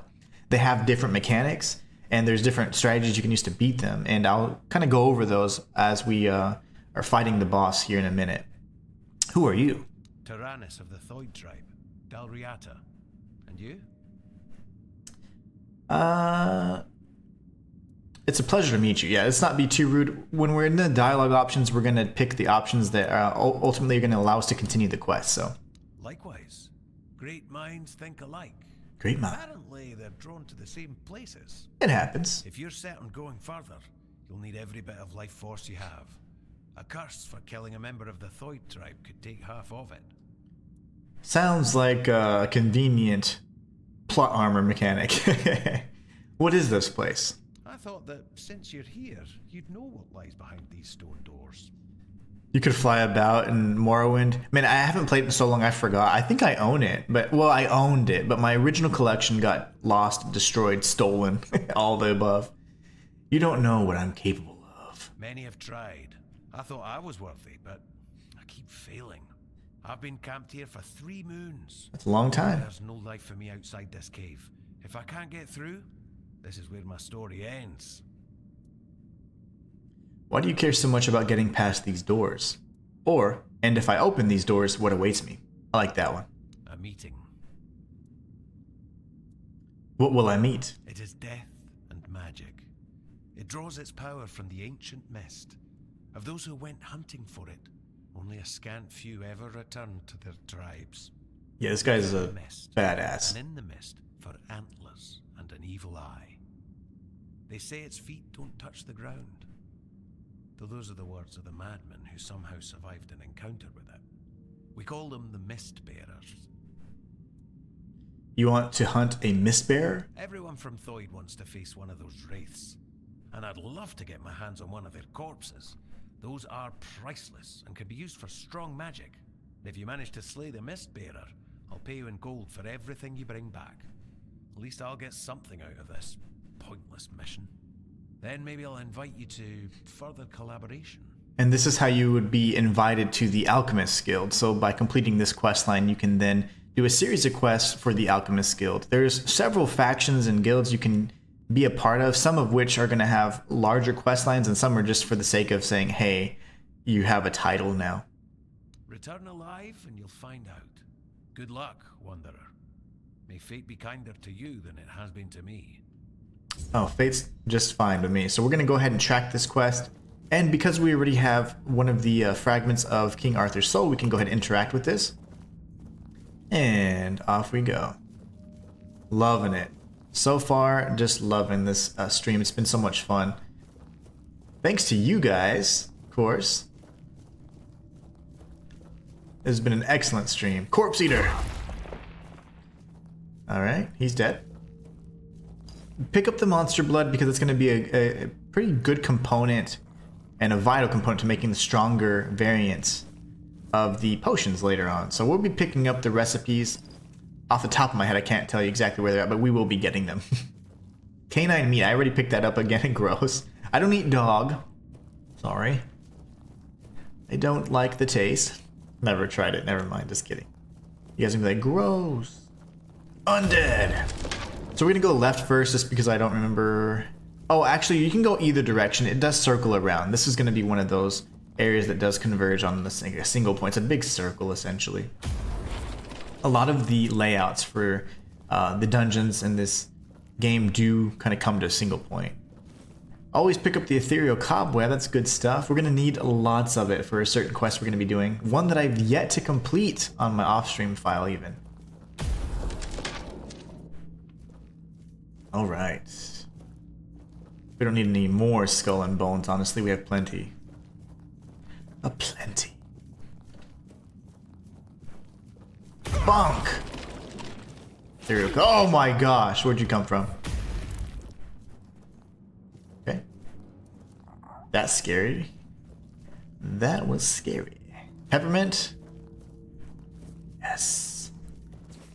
On the Fall of the Gods. Of the Fall of the Gods, okay. And this?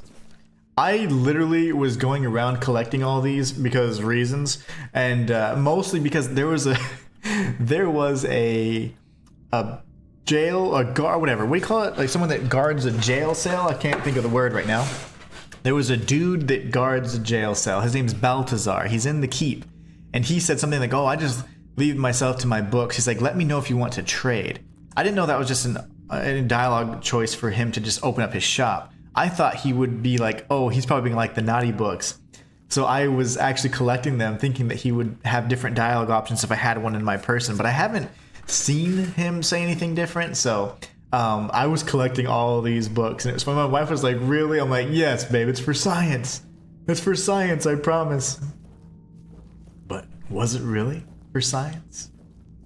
Liliana's a little baddie. Okay, so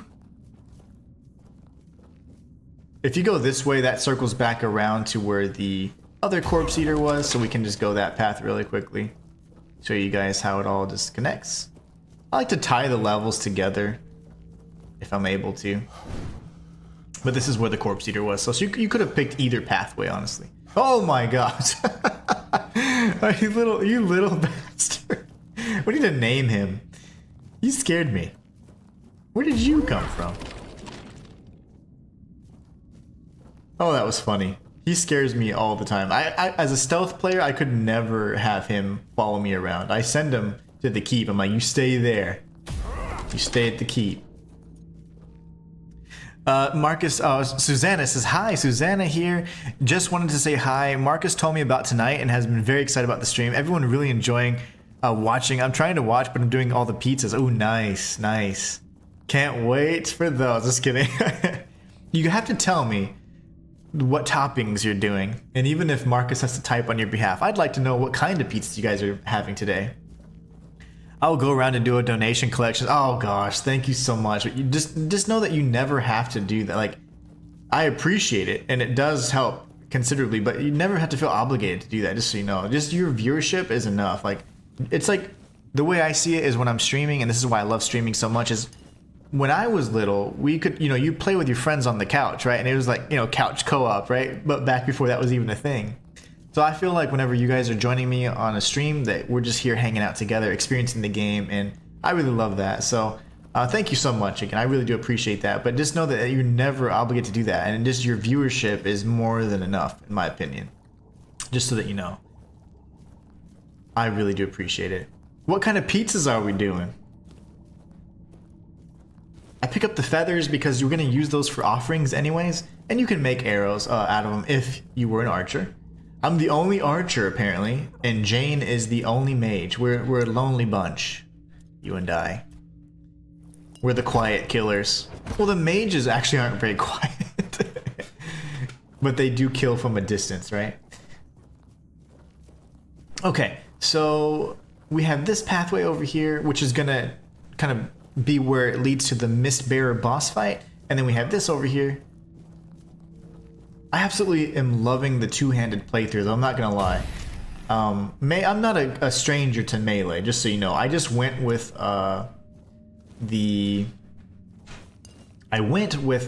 stealth archer because one of my favorite builds I had ever made in Skyrim was, his name was Bullseye, and he was a Khajiit, and I sniped everything from like a mile away. It was great. And so I was like, can I recreate that in this game? And it was really, honestly, a test to see how good this game was. I wasn't confident that it would be a good game because I was like, well, it's a smaller studio and it's hard to make a game like this without it breaking and falling to pieces. And I was completely, pretty much proven wrong, and just it exceeded my expectations in more ways than one. Not only from the amount of content, but just how well they did it as well. it's the same quality to me as like a Bethesda type game. It has all the same issues. You have crazy voiceover stuff, and you have broken quests. I mean, it's, for being a AA studio, they did a hell of a job. And I'm so glad that they proved me wrong, because when they sent me, so I received an early access copy to the game, but I wasn't able to take advantage of it. And they also sent me a collector's edition copy as well. So like the devs have been awesome. And they was like, hey, if you can cover it, great. If not, you know, just enjoy and hope you have fun. And I was just so thankful for that. And I was like, let me just try it out. And this game is great. I haven't been able to put it down since. It actually interrupted my playthrough of Clair Obscur, my very first playthrough of Clair Obscur, Expedition 33, which I was doing on expert difficulty. So I like to do like the hardest difficulty in my first playthrough sometimes, or a challenge run of any sort, and it's been an absolute blast. That game is incredible. But this is just kind of that old school, like, yes, I love this. This is just so nostalgic, even though it's new, and that's a fun feeling. It feels familiar, yet it is brand new. And I love exploring game worlds like this. Okay, so we gotta be careful because we don't want to trigger the boss fight. We'll have to go, oh, never mind. We have to go into this cave area, so we're good. We're good. Come here, buddy. Bonk. If you say bonk, it does an additional 10% damage. So they say. This is an altar that you can't do anything with. I thought it was something, and I was like, well, maybe afterwards we can get, like, you know, place something on that little pedestal or altar. Not that I know of. So we're going to go ahead and save beforehand. Just a little safety save.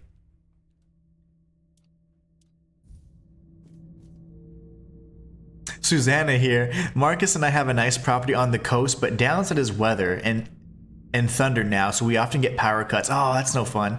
So Marcus wants to do collection in case we lose power here. As for the pizzas, they get what they're given. Nice. It's like, hey, you get whatever toppings I give you. That is too funny. That's awesome. That's so awesome. So you have a nice property on the coast. That is amazing. That is so cool. Okay. Here goes. Ready for a cutscene? Activate.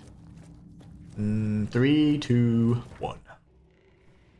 I saw this and I was like, oh, there's cutscenes. Like, for a lot of the bosses, you're going to see they have cutscenes like this. And it can also kind of lead you to believe, oh, this is a bad guy, you know? Sometimes you have a cutscene and you think, like, it's questionable, but then, no. Every time, it's pretty much an introduction to, like, saying, you ready to fight? So this guy is going to have shades, or kind of copies of himself, as well as these kind of mistling creatures.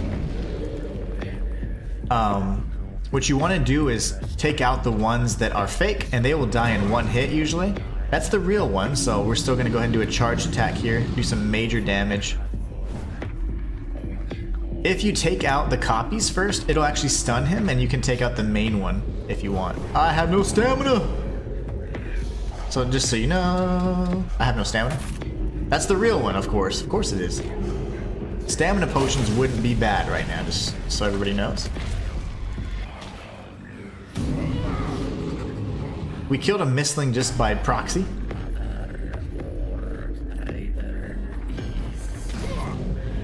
That's a copy because it died in one hit. That's a copy. If you kill all the copies or all the actual these creatures here, I'll show you since we're doing well enough.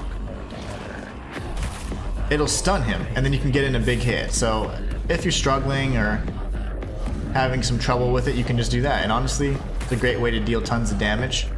But as a two-handed character that has like a massive bonking stick, we're in good shape. So we're just gonna go find the main one here. That's not the main one. That's the main one. So we'll just do a charge attack and finish him off right here. And that's the boss. First try, baby. Let's go. That's the Mistbearer. Took me multiple attempts. Remember, my cats are going crazy. They just ate. After they have their little lunch, they go nuts. So that boss took me several tries as an archer, because as an archer, you do need to actually employ those methods of killing the copies and all that stuff. Killing the mistlings when they're dancing around like that and shooting them in the air was quite difficult. So I started using my daggers, which were quite effective actually. But anyway, so you automatically get the loot from that boss, the Mistbearer, and then there's nothing else in the area, at least as far as I could tell. And because the Mistlings were like infinite, you're not going to get the chance to be able to like spam them, you know. So that's kind of the how you enter this boss encounter, and then you can leave the same way. Just trying to remember. I thought there. No, there's nothing. There's nothing here. We're gonna return back from the altar, and then of course there's nothing else. Usually I always go and search around behind this to make sure is there anything good, but there's not. I don't know what's over here though. Looks like nothing. Yeah, just a dead end. Okay, good. So we were able to first try that and get the. We'll pretty much make really good use of that two-handed weapon. I cannot believe how strong BONK is. It's really good. Copies another game. Didn't. Oh. Another game did that. I'm trying to remember. Like where it's like shades or copies and then you have to kill the copies and then. Honestly, if you want to stun him, you just have to kill the little Mistlings. But yeah, there's a few games that do that. I'm trying to remember too. It's a game like this though. And you know what would show my age? One of my favorite games is one of my favorite RPGs of all time. It was the first one I ever actually got into. I was like, whoa, this is crazy. When I first played it, I was like, this sucks. I hated it. And then I tried it again and I was like, I can't believe I missed out on this. And it was called Draken the Ancient Gates, or Draken the Ancient Gates or something like that. And you play as like a female warrior. Her name's like Rin, and she's bound to a dragon.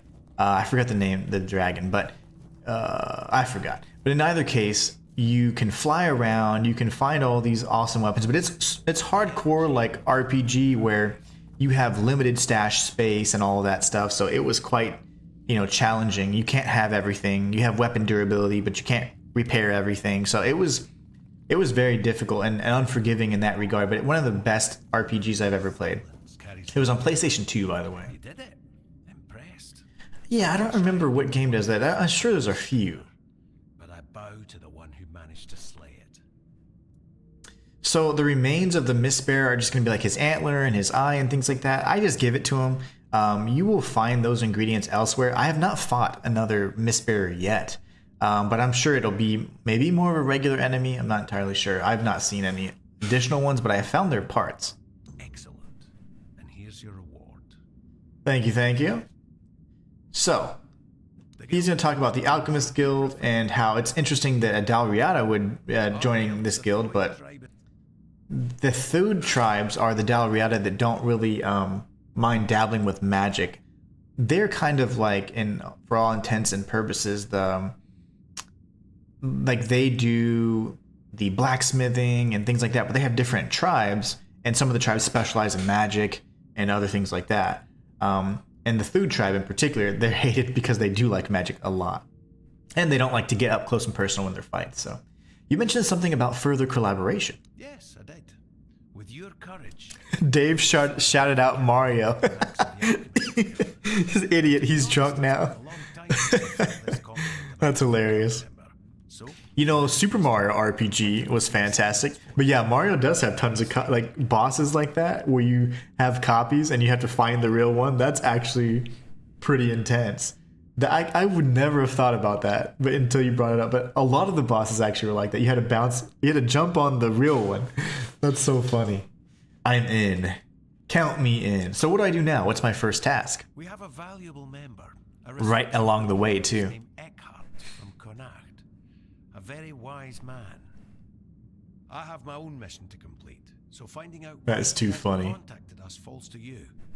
I'll mark his workshop on your map. If something unfortunate has happened to him, at the very least, recover his research. We're gonna go to Eckhart's cave next. Statue of the Morning Harpist in Connacht. So the Morning Harpist is in the second area, and the interesting thing about that particular area is that where we're going to be meeting him does have a quest line, and I loved that quest there because it had like this crazy puzzle that it took me forever to figure out just how to complete, but I'll be able to show you guys, so it won't take you guys hours. Dave here, you see? Yeah, that was actually really good, Dave. That was an excellent addition. Because you're right, you do actually have to find the. You know what the funny thing is? That's probably the earliest instance of having a copy as a boss, like boss copies. Especially like if you think about it, that's really early on in gaming. So classic example of boss copies. Let's talk to the king himself. What do you know about mistbearers? Not much. I never encountered It's one too funny. myself, but I heard stories about them. Mistbearers, His voice is so good. creatures on this island emerged from the weirdness. Weirdness. They were always drawn to magic.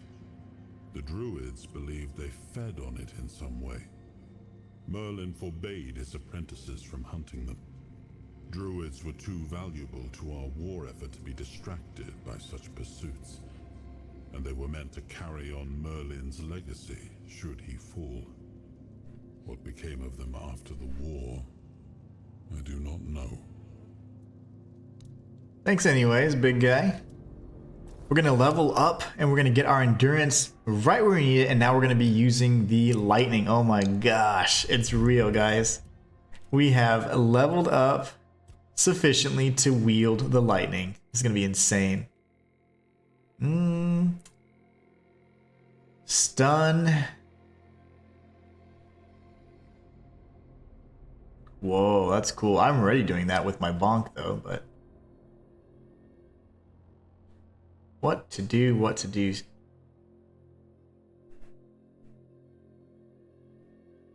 5% chance to stun. I mean, that's fine.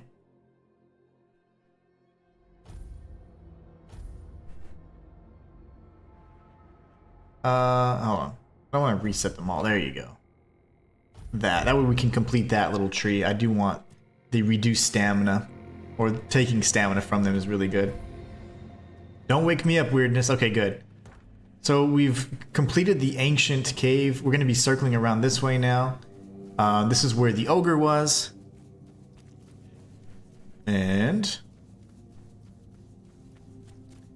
we're going to go to Eckhart's cave, which is just straight across the way. But before we do that, we're going to take a little bit of a detour and see if one of our little bros is here. And he is. He is here. We have slow time, which is good, so... Or the King's Soul. We're not alone. Oh my gosh! Oh my gosh, what just happened? He said, oh really? Ka-cha, ka-cha, dead. Face. That is insane, man. Oh, I see that you got, you know, the funny thing is I see that there is a donation. It's hard to, I don't get much information on it, but thank you so much, guys. You guys are awesome. You guys are so awesome. I really appreciate it. I hope you guys are having a blast. I know I am. It's been so much fun streaming with you guys. And I hope you guys are enjoying the entertainment. Honestly, I do this on Monday, Wednesday, and Friday. I'm always streaming. So I'd love to have you guys at any chance we get. It's so much fun having you guys. You guys have been so much fun too. Funny, fun, and hopefully I'm giving you guys tips and tricks and you guys are just enjoying. Thank you so much. Colby, how's it going, brother? I'm doing great, Colby, actually. I'm having a lot of fun with Marcus and friends. They're having a bit of a pizza party and they're having like a watching party and it's really fun. They're just, you know, showing their builds and we're just having a good time. How are you doing, my friend? Okay, I'm gonna try to not die here. I'm gonna slow down time. He's so strong. Why are you so strong? Oh my gosh, he's so strong. Stamina's getting really messed up though. Good, good, good. Can I execute? Can I execute? I can't execute. Oh my god, yes I can. Nope, I could have executed, but I missed. I lack the courage. Get away. I have a knife too, sir. Oh my gosh.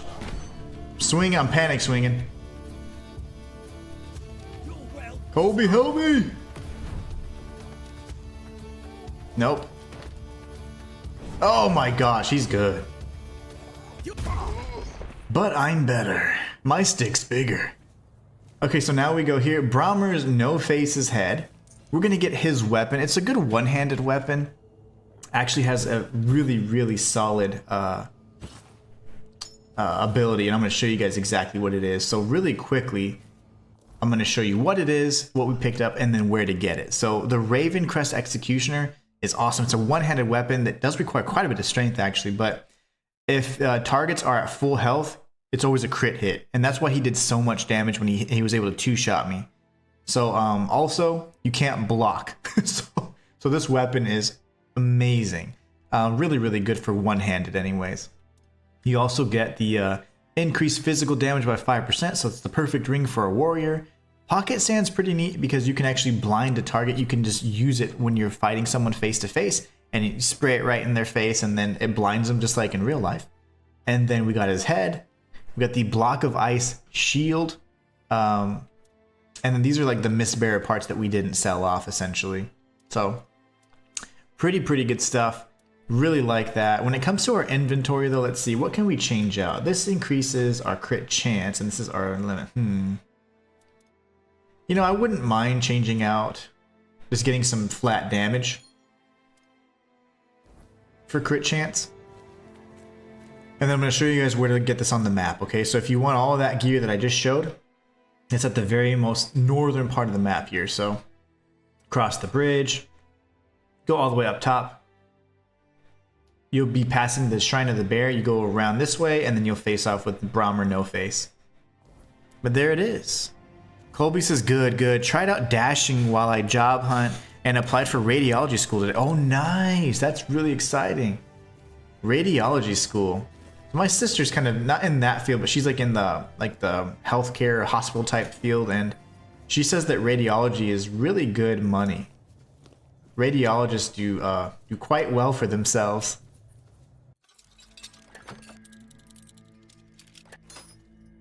Oh my gosh. Marcus says was 102 USD. Oh my god, thank you so much. That is huge. Guys, I really appreciate it. Like that's actually the biggest donation I've ever gotten ever. So congrats to you guys. Kudos to you guys for doing that. But thank you so much. Like that is massive. That is so massive. Thank you all. Thank you. So 102 USD, no idea what that is in sterling. We're having a great time, loving the stream, bro. Thank you so much. Like, that's so huge. That is literally the biggest donation I've ever had. Thank you, guys. Oh, that's so awesome. You're making me tear up. That's awesome. Like, you know, it's just milestones like that, just like so cool. And we get to share it together, which is really nice. So thank you, guys. Like, I really appreciate it. That helps out more than you know. It really does. So from this chest, we're going to be getting the, thank you again. Can't even, you guys got me all mixed up in a good way though. From this chest, we can get the volcanic tree bow. This is really cool because now when you shoot, you don't need to have like a flaming arrow. You can just apply burn anyways. And it has really, really low stat requirements. So it's really awesome to have. Again, a bow that I didn't use because there's a certain bow that I'm going to be showing you guys hopefully by the end of the stream that's really good. Essentially, the bow that I use is called the Spiteful Arch. You can get it from the Smuggler's Bay area, which is going to be over here. And the reason I like it so much is because if you hit an enemy while sneaking, they get blinded for 5 seconds. So they're immediately blinded for 5 seconds, and then guess what? There's skills in the tree you can unlock that if you hit a blinded enemy, it's a guaranteed crit. So you just kind of cycle through and just destroy everything you can. So it's so awesome. Thank you so much again, Marcus and crew. You guys are so awesome. I really appreciate it. Colby says, I worked at a cafe in the hospital before I got fired, and I got really close with the radiology gals, and they pushed me to go for it. The manager even wrote me a letter of recommendation. Nice. Yeah, that is, like I said, a really lucrative profession. And apparently, like, it's not one of those like crazy ones where we have like terrible hours or anything like that. We got the heavy gauntlets from a nearby kind of alcove there on the same cliff as No Face. And the reason why we're going to change those out is because we get some additional, oh man, this is unarmed damage. Darn it. These aren't the ones I was thinking of.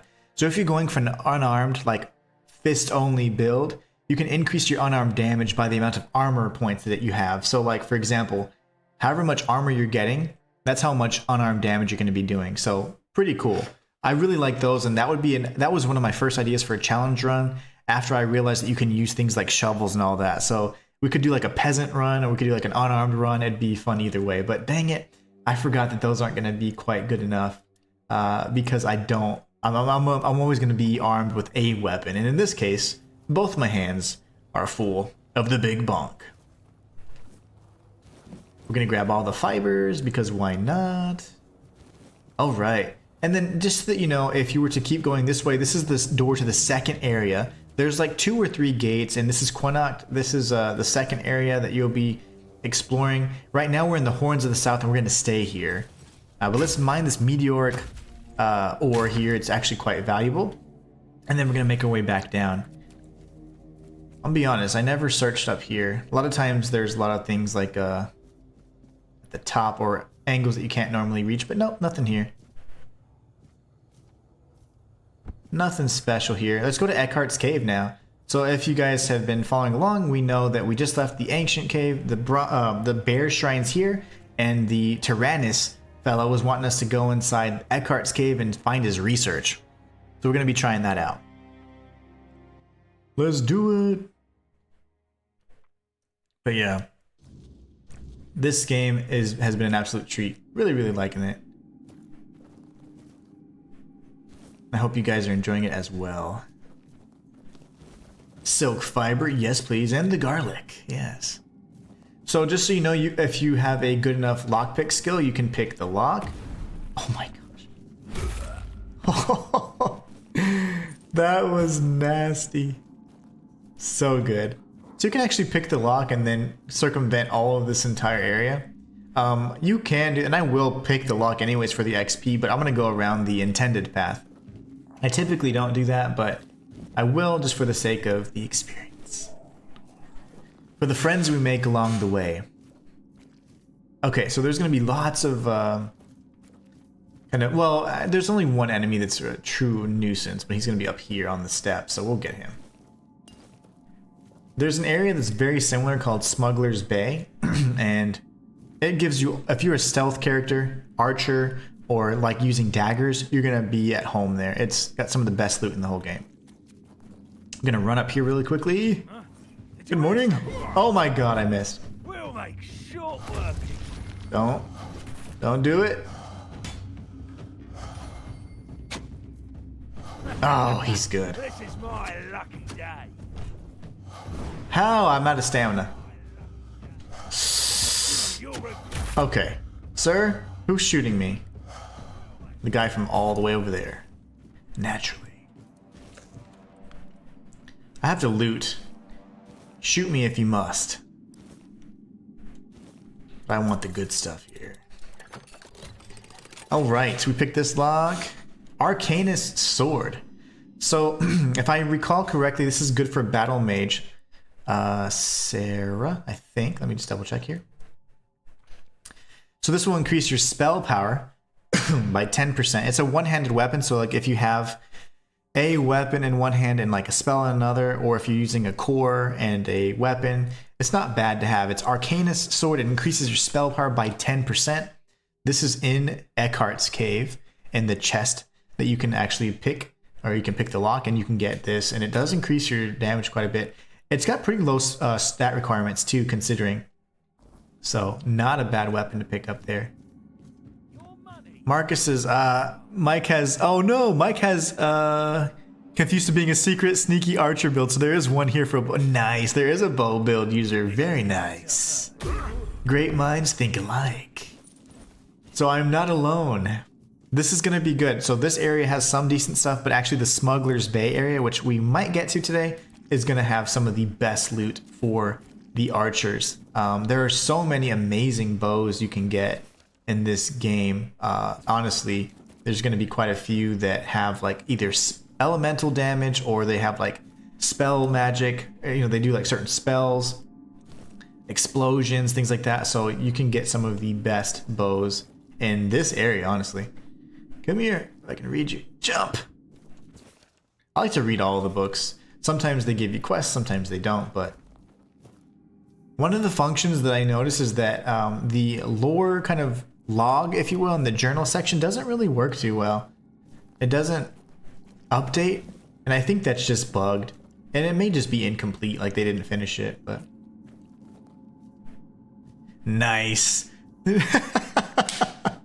I didn't get to read that person, even though I'll make him sit outside in the rain for 10 minutes with this bow nonsense. Yes, today we are two-handed melee warriors, okay? None of this bow or sneaky stuff, okay? And yes, I dropped the pork. I don't eat pork. There's no like reason other than it just, I don't know, it doesn't sit well with me anymore. So if I don't eat pork, my character doesn't eat pork. Oh, that's funny. Poor Mike. Mike's outside in the rain right now. Punishment for being stealthy. He's like, fight like a man. Get out there and fight like a man. Okay, so we can circle up this way, which is going to lead to the, kind of like the other side of the locked gate. There's going to be this bandit here. Hello. You can tank some hits, can't you?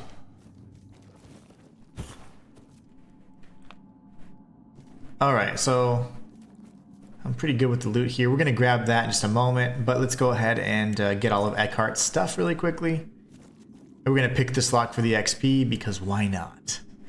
Poor Mike. It's okay, Mike. I'd be out in the rain with you. He confessed to being a bow build. So the Arcanist sword, yeah, it's decent if you have a spell in one hand and a sword in the other. Not bad. I mean, especially early on, you're going to get 10% increased damage. That's nothing to sneeze at. All right. I like how these people just have coin on them. So we want to pick up all of these journals, if I'm not mistaken. So you do want to pick up the Eckhart's journals. You get an origin potion, which can allow you to respec. And then, let's see. Burning Stone's a good relic. Honestly, what I did is I just took all of Eckhart's books. I wasn't sure what all he needed. And so I took all of these, including the research journals. His corpse has an old steel ring. Old steel is a pretty special kind of weapon. I don't know if we can farm or craft it, or if it's something that you can make from like weird steel or something, or weird stone in particular. But we're going to take all of these books just in case. And Tyrannus will be needing a lot of these anyways. Specifically the ones that are called Eckhart's journals. Those are the ones that we're going to need. Losing my voice. Oh my gosh. Seriously, he is standing out on the porch next to the pool getting soaking wet. I'm very strict. That's terrible, but I love it. I love it. That's too funny. Well, he shouldn't have confessed. Everybody was there proudly being a melee user, and then he says, nah, I'm stealth. You can't do that. Jane is the one that we know. We're not going to throw Jane out in the rain. That would just be unkind. But as a mage, she's the brains. She's the brains of the group. She's the brains of the operation. Alright, venison, and then we got this little chest here. Easy, you say? It took me 3 times. The Winter Crone's Wrath is, if I'm not mistaken, it is a spell. And this does ice damage. So you can get some ice spells from here. Pretty good stuff. And a bunch of potions and all that. Oh, Jane's too cute. Yeah, we can't throw Jane out. That'd be mean. But Mike, that guy. Okay, so now we've opened up and we've come full circle. We opened up that lock. We're going to go back this other way. And just as for the sake of completion, I like to make sure we scour every inch of all the dungeons that we explore. So we're going to be going this way. Got us a nice little underwater sequence. There should be a chest around here. Get the gold diamond signet and a sharpening stone. If I'm not mistaken, I'm just trying to remember, I did get things a little mixed. Okay, there is another area where there's an underwater, there's quite a bit of underwater sequences that lead to a bunch of different areas. It gets a little overwhelming, honestly, if you're not familiar with the area. So we're good. So we've explored everything. We have Eckhart's journals, and we can go ahead and complete this part of the quest. We will not be finishing the quest, though, until we get to Quanacht, which is the second area. We're still going to be in Horns of the South for a while. There's still quite a bit to explore.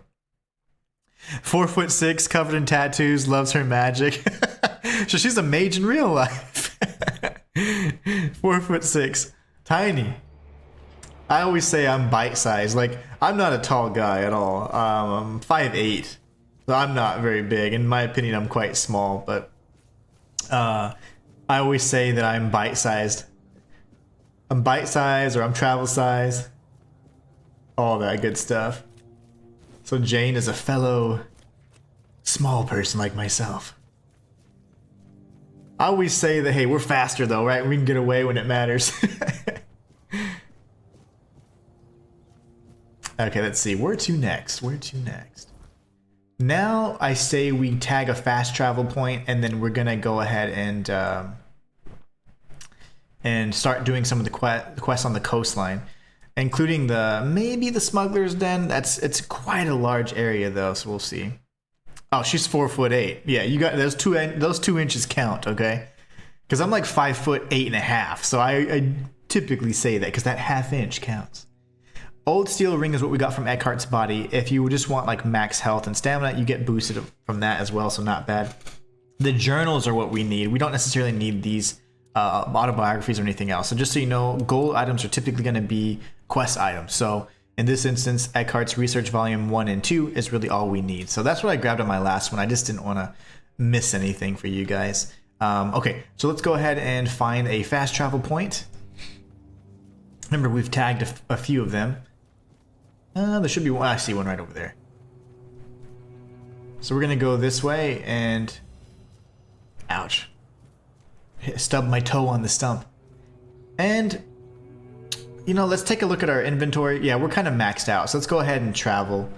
I am going to save because more often than not, if the game does crash, it usually crashes when I'm fast traveling, so let's make sure it doesn't do that. Fingers crossed. We're going to go back to the keep for now. All right. 4'8". That's so funny. She says she's 4'8", but is she really? Let's speak with Cillian and turn in all these heads. Looks like you've got stiff competition. Some old codger brought in the head of Bold Kite. Freshly severed from what I've seen. I hadn't even posted a bounty yet, but I gave him the reward anyway. Gotta keep that kind of spirit alive.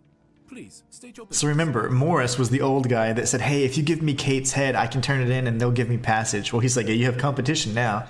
We're gonna go speak with Morris later on and he'll give us our gold. So he's not a bad guy at all. He didn't try and get over on us or anything like that. So let's go ahead and turn in the basic bounties for the bandits. These are the branded skin patches.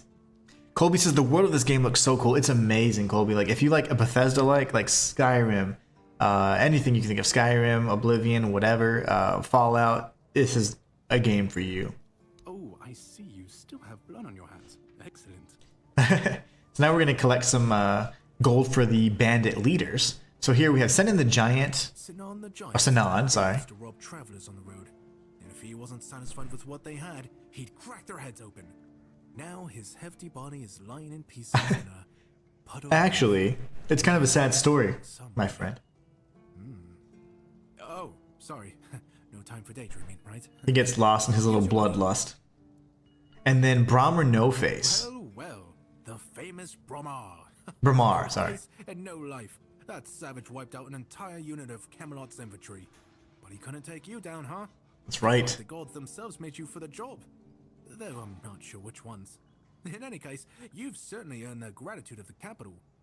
You are truly remarkable. I've never met anyone with such an insatiable thirst for blood. I almost wish there were more bounties left.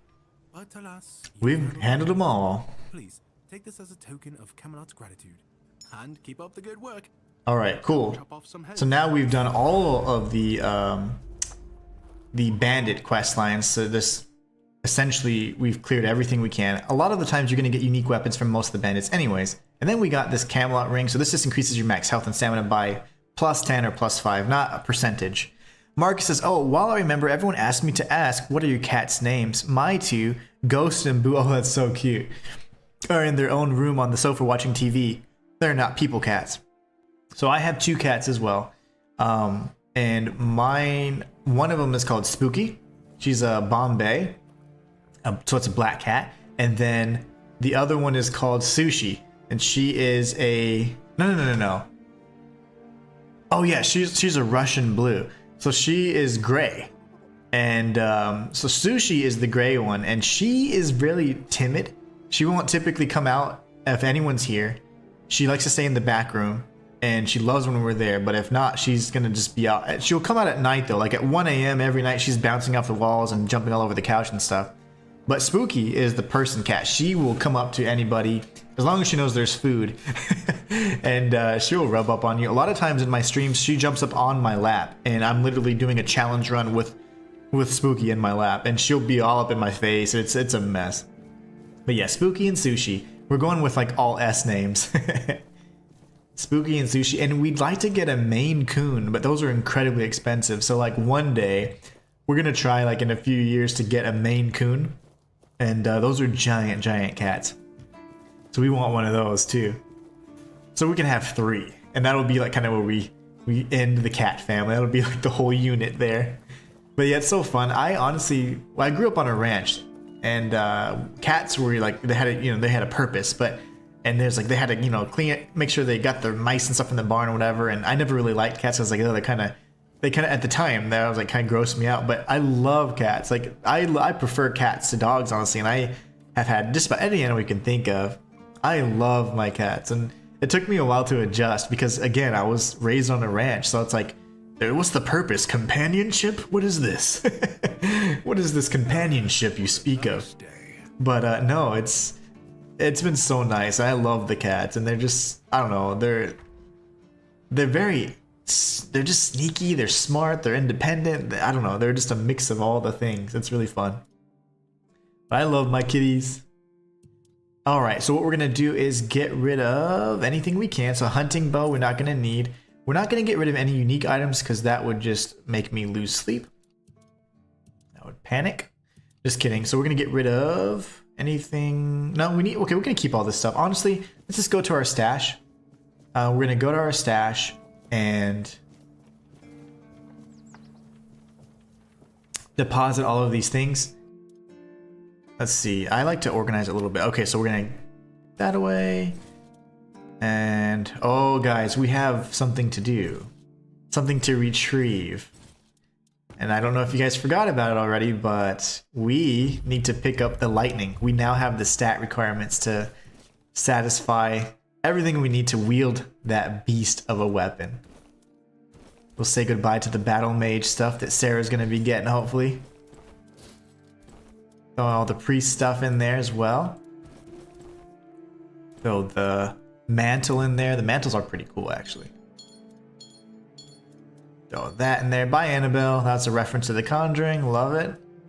Getting rid of the relics for now, and then I like to make sure the origin potions are in there. We can always use those if we need to. A lot of them don't weigh anything either, so don't worry too much about the weight of these items.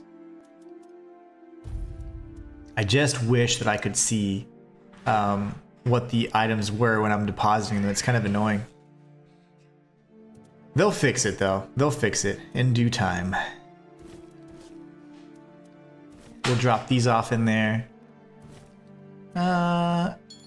You can sell those rings, just so you know. I'm gonna hold on to them. There's no purpose for me holding on to them.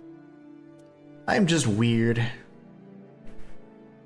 So 83 pounds. You know what? We could probably get rid of some more of this stuff too. Oh, the pretty potions. Those are some alchemical ingredients. That's good. And then the cooking stuff, you can actually, anything handcrafting related, honestly, unless you're doing an offering, you can just stash away. Same goes for your alchemical ingredients. So I'm just going to throw a lot of this stuff away. We can get some weight back. Most of these items weigh very, very little though, so don't worry about that. In general, if anything, you do want to be able to keep maybe some animal parts on you, or you can just kill a nearby animal, and then you want to have some alcohol on you at any given time. And I know that's funny, but just like in real life, just in case you need a swig. But no, the reason why is you're gonna want it because a lot of the NPCs are either gonna want food items or they're gonna want alcohol so they can progress their quest line. So that's all. So we're gonna go ahead and go into the weapons really quickly and take our two-handed lightning. So super excited. Let's go ahead and equip this thing before I forget. Thing of beauty. The moment of truth, guys. We have the lightning equipped right now. So, Colby says, my partner names all our pets after bread. 2 cats, Toast and Ciabatta, our dog, Ezekiel, and a spider called Crumb. That is insane. I love that. That's a great theme. Marcus is spooky. So weird. Nearly called Ghost that. So weird. So cute. Cats are the best. Oh, I love cats. Like, I used to not, and I really just love them now. Sushi? Yes, that's such a cute name. Love it. Yes, I know Maine Coons. Yes, but I get mine always from Rescue Center. Us too. So here we have it's a shelter, and we've gotten both of the cats from different shelters. The shelter that we got Spooky from, they ended up demolishing that and putting up some apartments or something. I was like, oh my gosh, I thought it was a good cause, and then they're like, nope, we'll tear it down and put up some apartments instead. I'm like, oh my gosh, we already have enough apartments everywhere, and especially in the States, like there's apartments everywhere. Like you'll constantly see apartments and centers for like shopping, apartments, centers for shopping, everywhere. It's just so crowded here, honestly. Mind you, Ghost is bloody massive, and it goes boo. As it goes, Boo, his sister, is so tiny. Oh, so same thing. Spooky is a normal-sized female cat. So she's, they're not huge, but she's pretty good size. And then Sushi was the runt. So Sushi is tiny, tiny, tiny, tiny. She's itty-bitty. She's bite-sized, like me and Jane. She's fun-sized, like me and Jane. But yeah, Sushi's tiny, and Spooky is normal size. Okay, so now what we can do is try out our weapon. I can't wait. I'm actually going to save because if it were to crash, I wouldn't want it to crash with me having to put up all that stuff away again. So, all right. What was our purpose again? Oh, we're going to go explore some of the coast. That's right. So we're leaving this area for now. Ow, my foot. So Ghost is huge and Boo is tiny. That's so cute. So Ghost was going to be called Spooky. That's really funny. I like the bread theme, Colby. That's pretty unique, too. Alright, so there's a few different pathways we can go. What we're going to do first is go down this pathway and then explore this area. And we're going to go into this cave. So that'll be kind of like the first thing we do. And then what we're going to do is we're going to explore this side as well. And that'll allow us to activate some more side quests as we make our way towards the ancient cromlech and all those areas that were up here. So we'll be exploring all of this in due time. And honestly, the way I do it is just kind of based on what I feel like. If I want more action, we're gonna go kind of that route. So if you ever need help or guidance in following it, just going about and doing all the side quests is gonna give you all the XP up front. And then you'll be powerful enough to kind of explore however you want. So it's always kind of, again, choose your own adventure type. We can sell that mace. That's just a proper mace. It's not broken or anything. That body has some mana elixir. It's getting dark already, isn't it? 1900 hours already. Okay, here goes. Oh, I didn't do anything. I have a shovel, damn it. Okay, that's why. I was like, what a worthless weapon. Okay. I didn't get the lightning. Let's read the item description. It does say something about percentage chance. 20% chance to call down lightning. So 1 in 5 strikes. Ooh. Okay, cool. I let Mike back in. Susanna has taken him to the bathroom to drink. That was more than 10 minutes. You're like, oh yeah, that guy. He was so stealthy, you forgot he was out on the porch. That's too funny. You can tell him that's why you left him out for a little longer. Like, I didn't realize that you're out there. You're so stealthy. That'll be the last time he ever makes a stealth build, I'll tell you that. Be careful with these guys because they are hard to hit. If you go for strikes to the head like I normally do, they have that shell. And that shell does make it a little harder, so... What? That was insane. So that's what happens when you call down the lightning. That was 1 in 5. That was actually perfectly 1 in 5, I think, right? Yeah. That's insane. Okay. So from here, we're just at the coastline right now. You can go that way. We've already kind of gone and explored some of the Red Hat areas. But we're going to go this way instead. and there's going to be an NPC and some quest lines that we can at least activate and get started. I want to say there's a chest somewhere near here. Might be the other side. It says, there it is, there it is. I was like, I know there's a chest somewhere around here. The War-Scarred Brigand's Armor. That is insane. I'm writing a note here because the funny thing is, I didn't save when I obtained this yesterday on my other file. So the War-Scarred Brigand's Armor, take a look at it first, and this is going to increase our max stamina by 2. You do need quite a bit of endurance, but you can find it on the coast here. So from the keep, you just go down here, and it's going to be on in a little chest that you can dig up. So there it is. I have to make sure to switch off from the shovel because, gosh, I love using the shovels for some reason. This is the chest that I was actually talking about. Muskgrass, yes, good stuff, good stuff.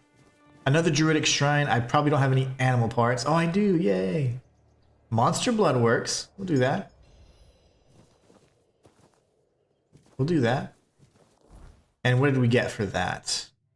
An Amulet of the Waning Moon. This increases our max spell power, our magic crit chance, and max mana. So for any of the battle mages and just pure mages out there like Jane, we can, I would strongly suggest getting the Amulet of the Waning Moon.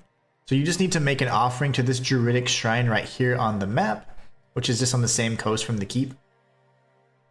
And if you offer any kind of animal part or anything like that at this druidic shrine, you'll get the amulet. And that's a really good amulet, honestly. I would, if I was a spellcaster, I would certainly grab that. Okay, so now we're going to continue along this way, and we'll share a fire with our friend Dressed. There he is. If he'll chat with us. So much for a secluded cave keeping visitors away. Seems like there's no one on this island to hide in peace. Ah well, since you're here, I have an important question. Do you have any food? Ooh, actually, no, I do. Who are you? I promise to answer all of your questions, no matter how annoying or asinine they might be. But first, do you have any food? He's for real about his food. Marcus says, love the lightning hammer, which is really Mjolnir. Spell it wrong. Absolutely. They completely forgot how to spell it. And it's two-handed as well. Mjolnir is typically a one-handed hammer, but we got the big boy version. Marcus says, oh, I'm sorry. Jane says, Jane here. Oh, fantastic amulet. Thank you. Yeah, absolutely. That's going to be a really good amulet for any kind of spellcaster or even a battle mage, honestly. So, food. Yes, food. That stuff you put in your mouth to make sure your body doesn't wither and die, you know? Fish. Smart ass. Vegetables, bread. Oh, some bread would be especially nice. But I'll take anything, really. You know, I don't have a recipe for bread yet, but I have found it. And bread is a blue item, so it's definitely a higher tier item than normal. So let's go and give him some food. We'll give him a cheese pie just because, oh, you know what? Yeah, we'll give him a cheese pie. Thanks. I'll be forever indebted to you. But don't expect much.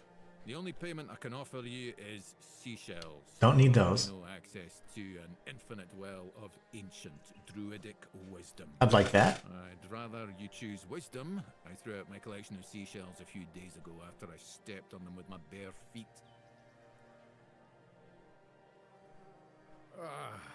Much better. He ate. That's what the pause was for. For a nap. Oh, except you're still here. Oh no, don't tell me you still have questions. I have a few. Alright. So now, because we've met Barack already, we can have this additional dialogue option that I actually missed out on because I made a certain decision that maybe unalives Dress at some point. Maybe. Spoiler, spoiler, spoiler. Okay. So first thing I'm going to do is ask who he is. My name is Dress, and I am the local hermit. Uh-huh. I don't understand your skepticism. I live alone in a cave, collect seashells, and occasionally talk to crabs. What else could I be? Now I'm just guessing here. A druid? But didn't you know? There are no more druids. The mob rounded them all up, stuffed them into a giant wicker man, and lit a fire. Their screams could barely be heard over the roaring flames. And he's not lying. Essentially, it's something that did happen. They rounded up all the druids and burnt them up, and he is a druid, so he's gonna be kind of evasive, and that's fine. It is what it is. So essentially, he's just living here as a hermit, just trying to get away from everything. So okay, now we can go to the quest dialogue. That way we can get into it. I don't want to spend the rest of the time just communicating because there's a lot of lengthy dialogue and interactions, and I love it, and it's really nice and to experience, but I do want to get through so we can get to the action and fun stuff as well. So first things first, a friend found an ancient druidic scroll. Can you tell me about it? Oh, you know what would be nice? A bath. Well, that I can't help with. I do miss baths. You live by the sea. You can take as many baths as you want. I suppose when someone says they miss the taste of roast pork, you tell them to go lick a pig. Anyway, show me the scroll. Yes, I see. Well, you should definitely follow the ritual. Just make sure you do everything exactly as it is written. I'm sorry, I can't tell you anymore, but it is essential that you discover it for yourself. Revealing the details would spoil the effect. So this is huge. I'm going to tell you something about this. Steve says, Steve here, broth is meat, onion, and carrots. Oh, no, broth, yes. I was talking about bread. There's a recipe for bread. There has to be a recipe for bread in this game because bread actually is a pretty decent item, but I haven't found it yet, I don't think. I don't think I can make bread. I can make a bunch of other stuff. You get all kinds of like crazy stews and yummy things like crab and whatever else, but I haven't found a recipe for just basic bread. And bread is something that a few of the characters actually ask about, so pretty interesting. But thank you, Steve.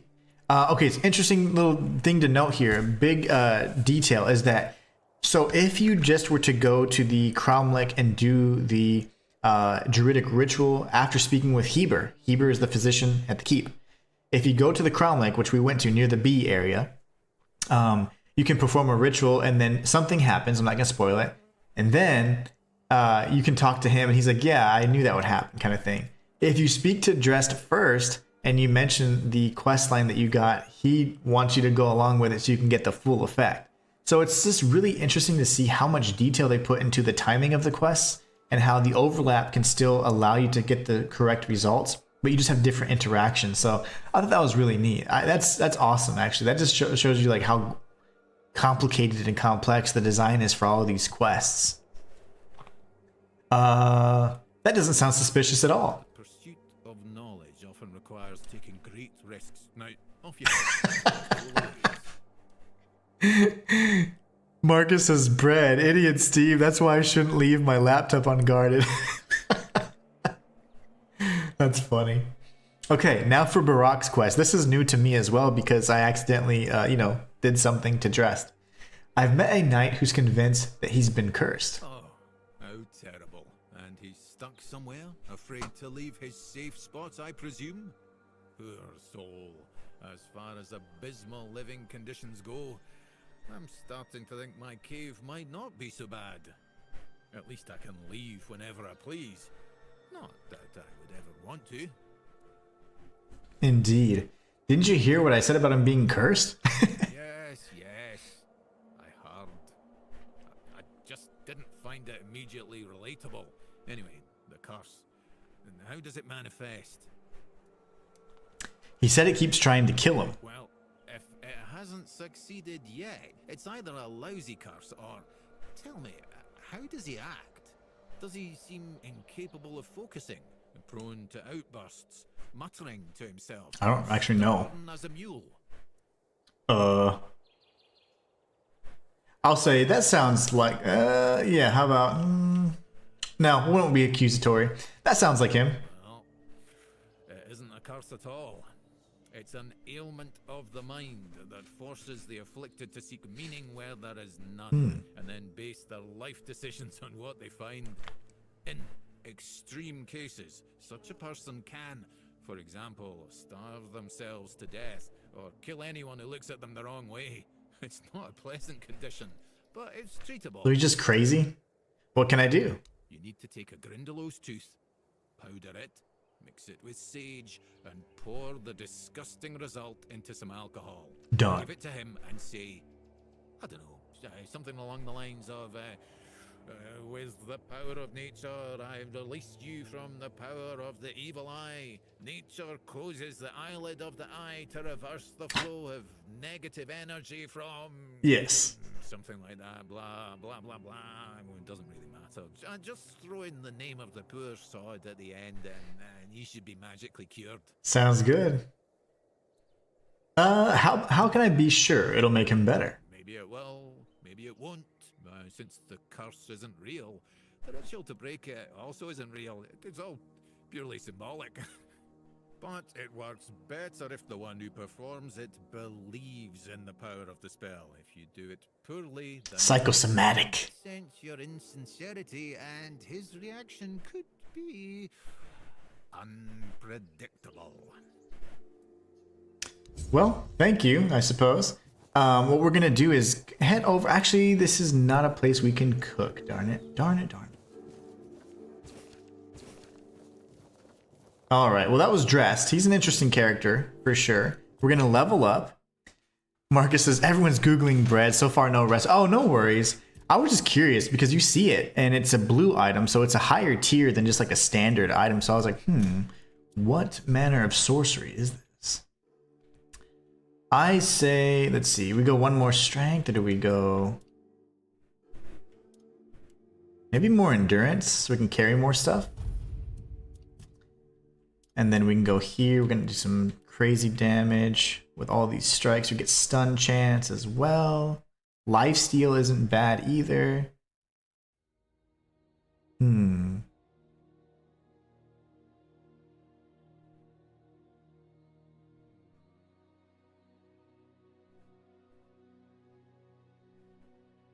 I like that. Okay, cool. So we'll go back to the AoE kind of stuff. So we're not using Big Bonk anymore, so it's not bad to have that.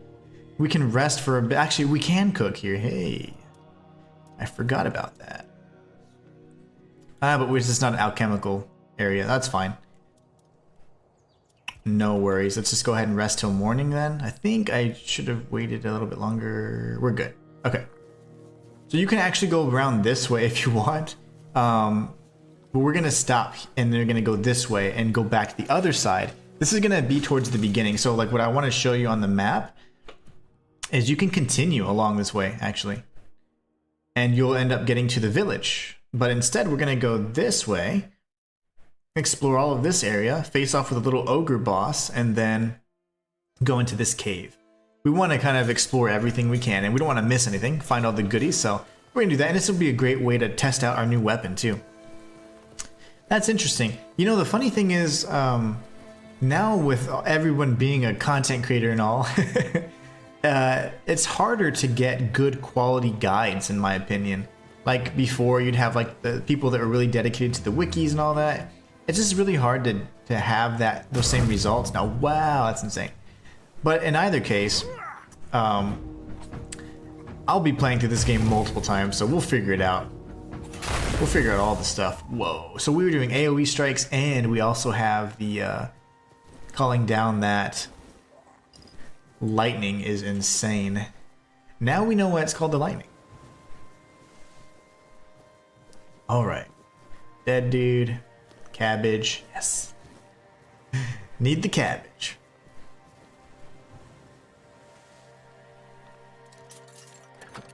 We're heading towards the cave actually, and we're going to be going the scenic route just so we can fight a pretty cool boss. We get the Keeper's Tag from this body as well as the Druidic set. And the Druidic set is something you can get really early on. I mean, like immediately, but it does a lot of like mana regen. So if you're just a caster, it's not bad to have. The Battle Mage set is still a little bit better though in terms of the armor that it provides, because this doesn't give you too much armor. But it definitely does have like good mana regen, so you can just kind of spam spells. So pretty cool thing to have. That's going to be right here in this area. There's going to be like some red caps and a little like stick hut thing. And you can go in. You can get the Keeper's Tags for the money and the gold for Fergus. And you can grab the Druidic set as well. So we're going to continue along this way. There's going to be more goodies. And then we're going to face off with a ogre and then go inside a cave. So... or actually it's a mine. Mines are pretty much caves, though. Same difference. Gem of Stamina.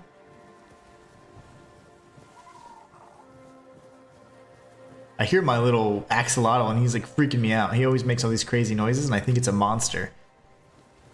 Steve says, Steve here had read that the armor tree is incredibly OP and broken. Is that true? Do you know? It is, because there's a few things you can actually do with it. Let me see here. Go back to character, skill trees.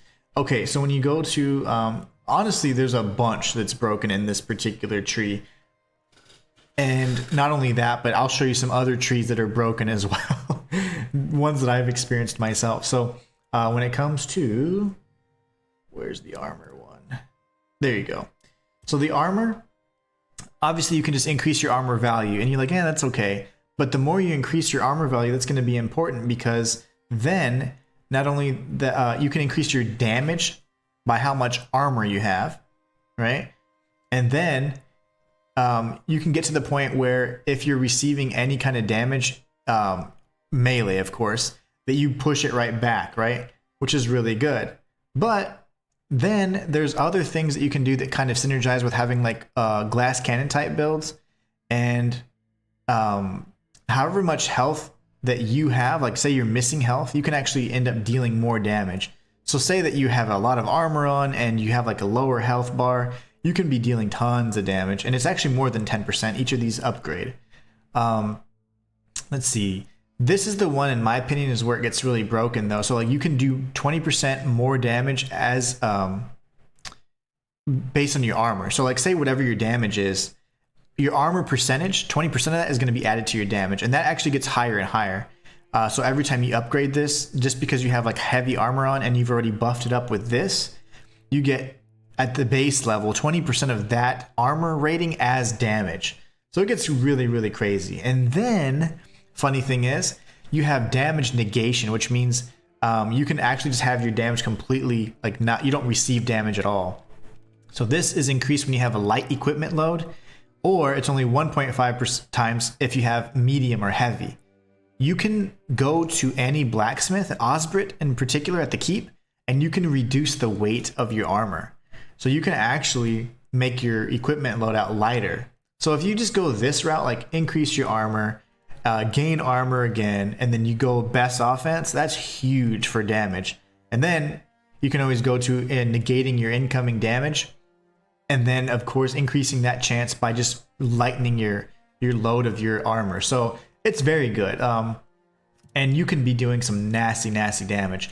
When it comes to things like stealth and crit as well, the percentages that you have to do damage, like my character on my off-stream profile has 4% noise. So there is no noise. You can't hear my character.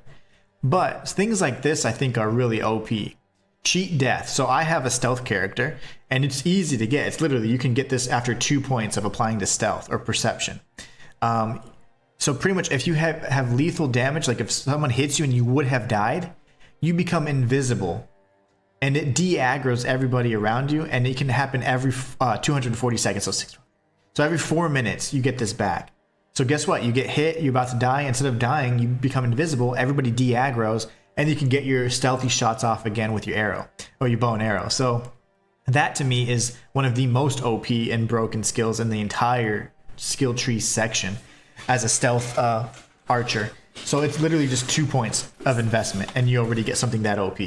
So if you just look through these, I mean, you'll find some crazy stuff. Two-handed gets really good too. I mean, there's a bunch. The health regain, so like you can have a potion, it's healing you for a minute at a time. I mean, it's very long effects you can have there, so it's really good stuff.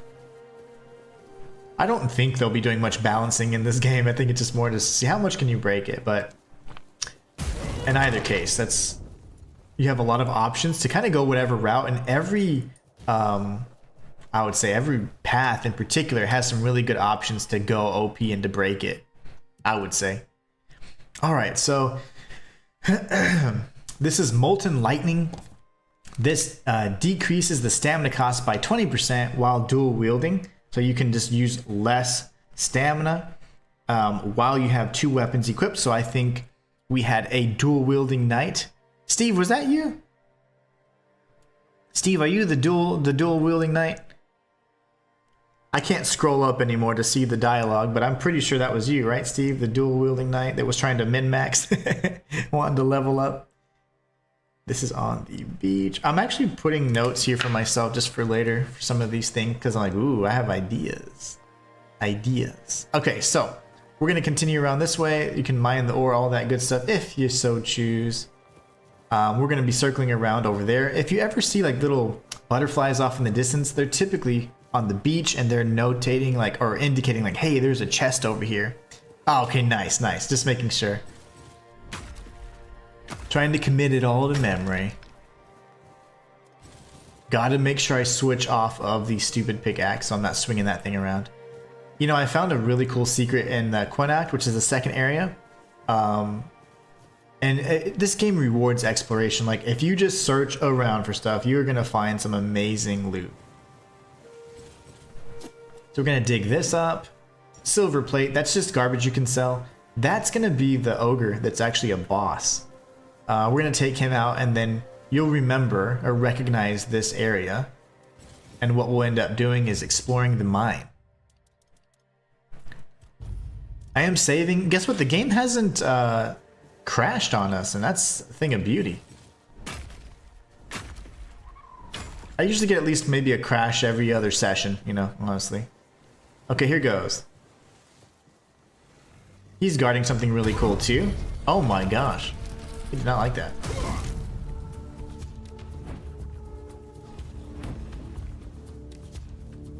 Yeah.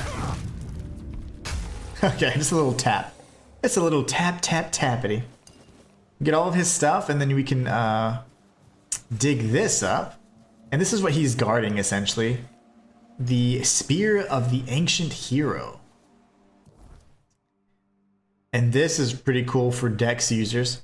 Attacks against targets at full health are always crit, and then dealing damage makes enemies bleed. So if you're going for a bleed and crit build, this is one of the lowest requirements. And not only that, but bleed stacks like infinitely. As long as you apply bleed, it just keeps stacking. So really cool. Spear of the Ancient Hero. You can sell these little things. I usually sell them, but I've been keeping them in this file for some reason.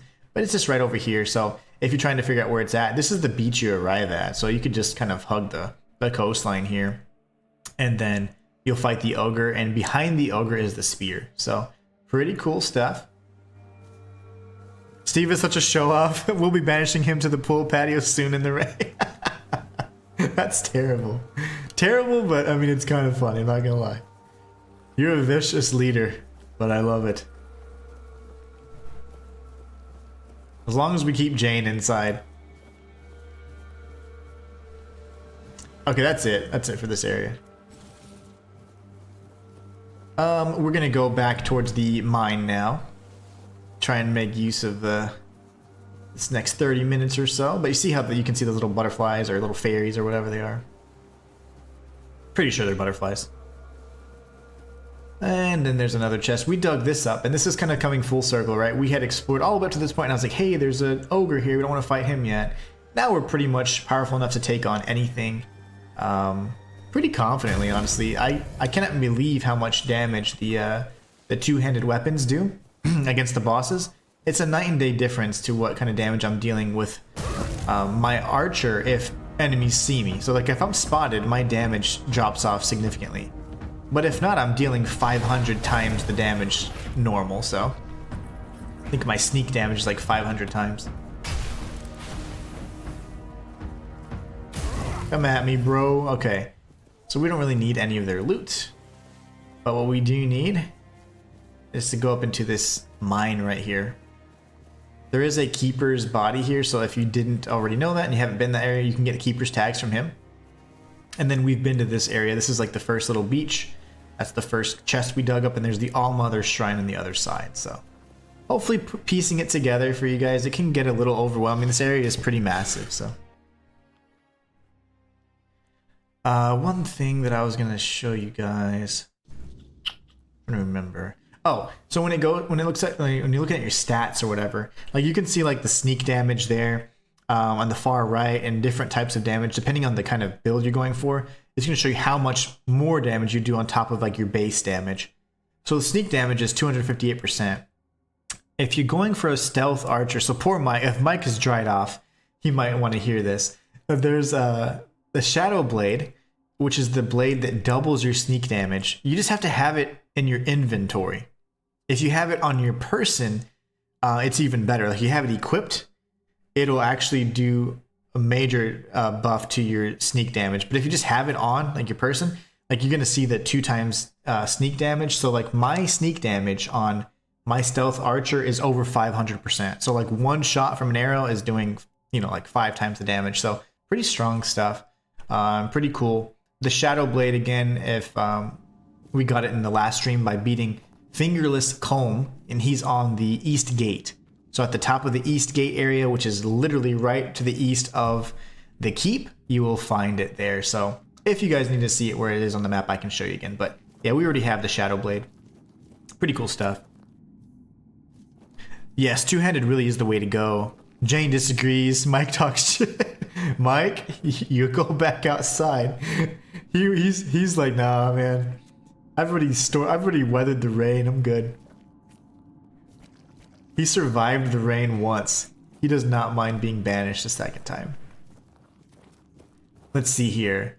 Okay, so this is the area that has a lot of underwater kind of levels. So you might notice that like this one's a little, this Corpse Eater is a lot larger than the others. He's huge, and it's because he's kind of like a boss or like an elite Corpse Eater. But we're going to be going over here though. There's tons of different pathways like I mentioned in this particular. Oh my gosh, the little guy scared me. He runs so cute. He runs so cute. We're going to go this way. I'll show you where the paths converge and all of that, but eventually we'll be coming out from here. And that's how we'll make our way out. Mike says, Mike here, I keep telling him Stealth Archer's nuts. Dude, it's so good. It's so good. I actually am running a Stealth Archer on my other off-stream file, like the one that's kind of helping me know what to do and how to get ahead. And that way I can help, you know, like be more knowledgeable about these areas and stuff. But I went with that just because I was like, let's see how good this game is. Like, how good are the physics and stuff like that. And it's phenomenal. Like, I get shots from super, super far away. And it's so satisfying when you get that slow-mo kill. But yeah, you want to search the bottom of this area first so we can grab all the goodies. And then we circle around and you can come up under the wreckage to come up on this side. So you wouldn't be able to see it otherwise. You do have to go underwater. But yeah, Stealth Archer's awesome. I did a little like mini showcase of my shots like on day one when I was like, yep, Stealth Archer's sick. So we go this way. And the reason why we don't go the main path is because you just miss out on some of the goodies, right? So this would be another path to take. You could simply just go up here, or you could even go into that little cave there. But I'm going to show how all these paths kind of connect. And you don't have to worry about missing anything because I'm going to show you how to get everything. And I can figure out how to jump on the freaking... There it is. Physics. Yeah, Stealth Archer is fun. I'm not going to lie. Just don't say that too loud. Don't say it too loud. Okay, so this is where the cave entrance would be if you came that way. If you are a Stealth Archer, it would be much more beneficial to take this route that I'm showing you here, because you can get some pretty good angles on the enemies down below and you're safe. They cannot get up to you, so you can take them all out. Boom, boom, and then there's like 50 people over there. This is actually one of the areas that I showcased in that little featurette of my sniping montage. So anyways, we are going to be probably just dropping down. We're agents of chaos after all. Oh my gosh. Come here! I missed. I ran out of stamina, I'm sorry. My back.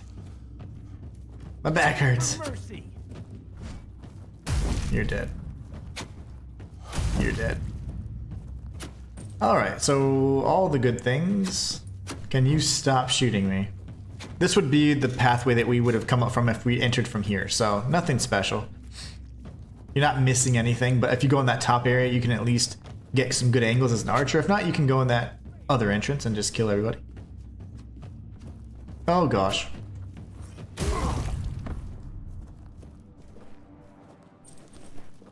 Good, good, good. Good stuff. Mike says, Mike here, we'll definitely watch your stealth armor vid. Marcus says, I'm now banished to the cellar. Oh, gosh. He isn't joking. Oh my gosh. Well, enjoy your time in the cellar. Think of freedom. Remember that it's only a short while away. That's too funny, man. Dude, Marcus is savage. Okay, we're gonna run up here and take out the archers first. As a melee guy, we want to take out any ranged fighters first. That's just a rule of thumb. A milkmaid, you say? Dead. And then we'll bonk him as well. Ooh, he got the worst of it. See, that's what you get for getting those little stupid cheap shots. Hey baby, how are you? Adem is my wife, everybody. She is supposed to be working, but instead she is watching my stream. What a wonderful woman, I say. She is the reason why I'm a full-time content creator. She's the one that believed in me. So babe, Marcus and like 20 of his buddies are having like a pizza. Oh, they're gonna have a barbecue, but it's raining over there. So they had like a pizza party and they're just watching the stream, and it's so much fun because each of them has like a different type of build and like, what about this? What about this? So it's pretty fun. We're going. Oh, and Marcus is a bit of a savage leader. He banished one of his friends outside in the rain because he was a stealth build. It's too funny. He's like, oh really? You stand out in the rain then? So yeah, it's been fun. Multitasking. That works, babe. That works too. Marcus says, hey, big shout out to A. Yep. Just don't tell him. Oh, my wife she's a dual wielding like maniac, so she would fit right in with your crew. None of this stealth stuff. None of this stealth stuff. Okay, we did kill quite a few enemies, and I remember just running past some of them. I had a little bloodlust. Okay, broken claymore, we're good. Okay, good. So from here, there's just a few enemies we can take out. This guy is way over there, and you're like, well, how do I get to him? Funny thing is, I actually almost missed this, but if you have a pickaxe, which we should, you can mine this rock here. And there's a few quests or dungeons like this that have areas you can mine and open up. So here we go. We're gonna run around this side. Dead. Oh no. His body's in the water. Nah, that's fine. Bye-bye. Big reinforced chest. Honestly, I don't remember there being anything legendary here or anything, but it was just like, oh, okay. A cool looking chest for basic looking goodies. But we'll loot his body. He's just taking a swim. Marcus says, hi, we're all having a great time. Nice to say hello. Nice. Yeah, you guys are awesome. It's been so much fun today. Okay, we can go on that side, and we will later on. But I'm trying to remember. No, there's nothing else here in this particular area. I was just trying to remember if there's anything unique here, and there's not. Just some beds and stuff. So let's go ahead and move forward towards this little pier over here. And there is an enemy here, so just be careful. And you can't really fall through. It looks like you can, but you can't, so. Oh, what? This dude was alive last time. There was a dude that was alive last time. That's so funny. Well, he's not here anymore. Again, when you swim below the surface here, there's tons of stuff that you can find, like different chests and all that. So just kind of have a quick look around whenever you're like in an underwater, or no, water area. We're going to be searching for a lot of the loot anyway, so let's come back up for some air. And we don't want to move too far forward though, because there's going to be some enemies that can aggro. But anything you can grab here is fine. Like there's going to be some good loot. Not from these guys though, but in this area there's tons of good loot. So, but yeah, just search. There's a lot more than anything. Any of the bodies are going to have gold and potions. I'm looking for the guy I killed. Oh, there you go. There he is. There he is. There he is. Okay. I wanted his gold. Okay, now we can go around this way. And I would say stay up on the surface. We'll be circling around this side in just a moment. Cosmic says, hello, have you ever played Call of Duty World at War? I have not. You know, I'm not a really big Call of Duty fan.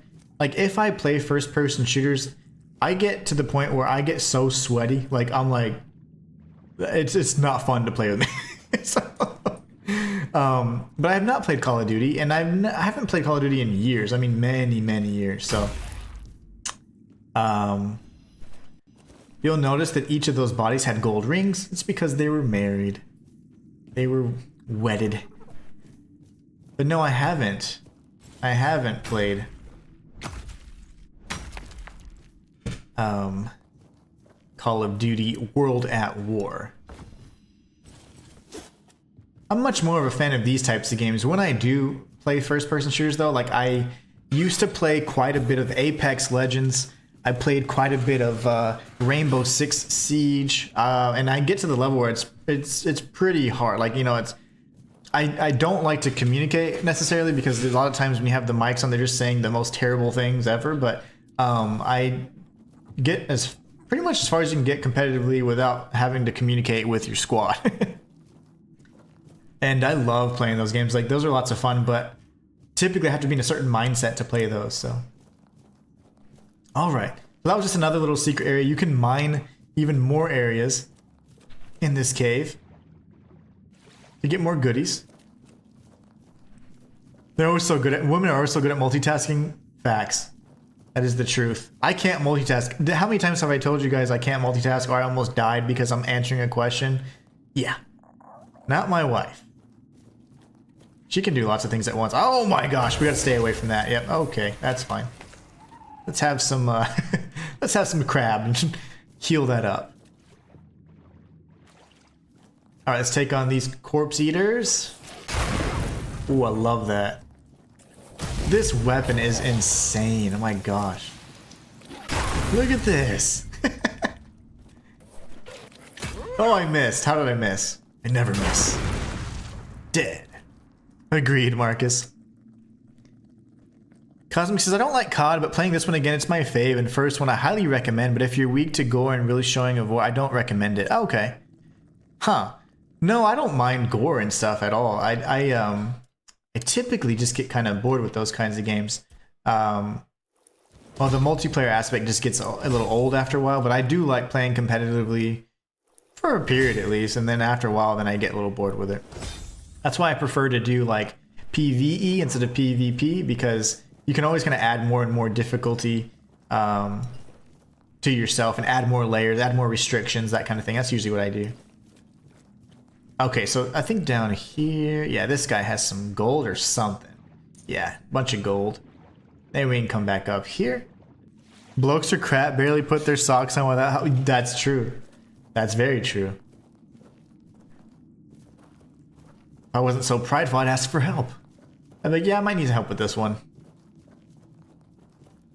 Okay, now we're almost done searching the majority of this area. There's going to be like some underwater sequences here in a little bit, but we're going to see if we can get any more of this loot. I got a battle axe on axe, that's fine. Pretty sure the battle axes are two-handed, so that's cool. And we can come up here.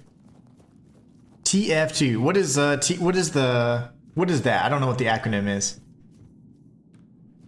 I played Rainbow Six, Apex Legends, and at the time, like long ago, Fortnite and stuff, but I don't play any of those right now.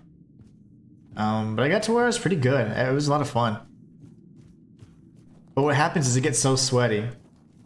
Like sometimes the enjoyment's taken away. Because it's like everyone's taking it too serious. And it's like, ugh. I just want to have fun. Alright, so there is a little area over here you can drop down to.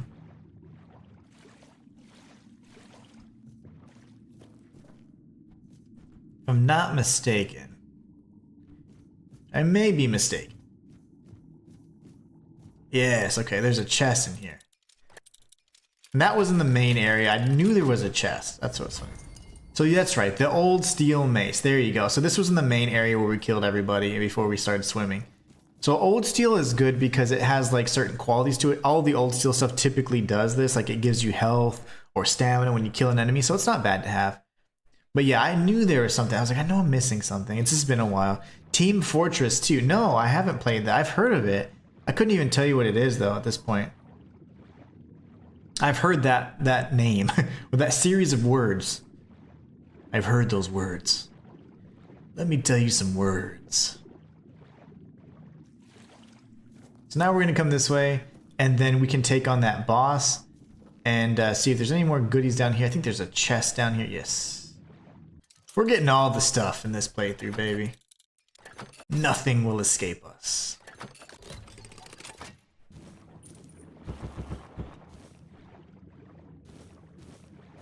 Come up here.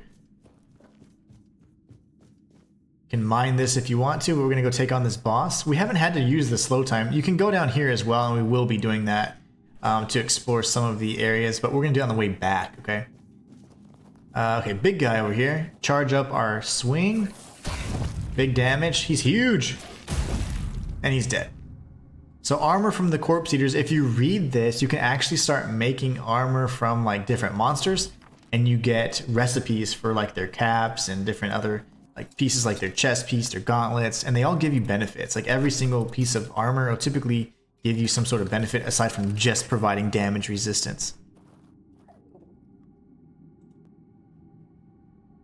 Oh, sorry. Susanna is here again for once. I'm sorry. We do feel like we've dominated your stream, but so many friends here want to say something. Of course, you. Oh, okay. Yeah, Susanna. I'm sorry. Like, so sometimes the chat gets lost. So whatever you have to say, absolutely. Please, please do. And you're not taking over the chat. This is so much fun. Like, honestly, I would prefer this any day to a stream that's quiet and I'm just pretty much talking to myself. A lot of times I'm having to just kind of narrate my thoughts. Or if I'm playing a certain game, like I have some people join. But yeah, this is a lot of fun. Having you guys enjoy, it's awesome. So Susanna says, is it Suzanne or Susanna? Oh, Susanna. Okay. Susanna says, my loving husband banishing people to various areas of the property. Regardless, we're loving the stream. Yeah, he's pretty savage, but I like it. I'm pretty sure if I had a cellar, I would lock my friends in there too. I would certainly do that. Okay, so we've defeated them. You can always feel free to chat. You never have to ask permission or anything like that. It's just a place for us to all have fun. And you're definitely not taking over or anything like that. No, it's awesome. Awesome to have you all here. This is where they would end, right? Remember I told you this is where we entered? And I said, we'll be ending off here. So that's going to be the final area. Just want to piece that together for you guys. What do you think of Night Rain, says Cosmic. Cosmic, I played the beta, and honestly, I wasn't impressed. It's a good idea, and they're trying to do a little bit too much, though, in my opinion. In my opinion, they kind of didn't execute any of the things that they're trying to do too well. So that's unfortunate, but I do think it's still going to be an enjoyable game. I know it's going to be a success in terms of like the sales and all that, because it's FromSoft. So the FromSoft diehard fans are always going to kind of go for that. My opinion though is that no, it's not particularly good in any regard. It's decent in all the things it's trying to do, but it doesn't do any of those things well. Even the Souls-like aspect of it still needs a little bit of polishing, in my opinion. But I think it'll do well. I think it's going to have lots of or bring tons of new fans to the genre as well, and then they're going to be like, oh my gosh, my first time I played Elden Ring. All that jazz. So it is what it is. I think it's good. I've been at the point though where I'm getting a little bit like, I love Souls-likes. Honestly, you've seen me play tons of them, do challenge runs, etc. But you know, I'm getting to the point where sometimes they do get a little like, they try to cover things that they don't necessarily do too well, and I think Night Rain is a perfect example of that. And then I'm not a big fan that Duskbloods is going to be a Switch 2 exclusive first, so I won't be playing that at launch either. So I mean, there's lots of decisions they make that I'm like, yeah, I'm not really on board with, but it is what it is. As a fan of FromSoft titles in general, I think it'd be good, but it's not one I'm particularly interested in. Even though I love roguelites, even though I love Souls-likes, it doesn't do either of those genres very well, in my opinion and in my experience. And I actually got a victory too in the beta experience. So it's like, you know, I played it enough to say, hey, there's still going to be some connectivity issues, multiplayer issues, and whatever. Even though it's primarily a multiplayer game. So it's like, you would hope that would have been polished to the nines, but unfortunately it just wasn't. So, but it'll still be a good game. People will enjoy it, and I hope that people enjoy it if they check it out. Me, I am not going to play it because I'm just not interested. One ugly zombie.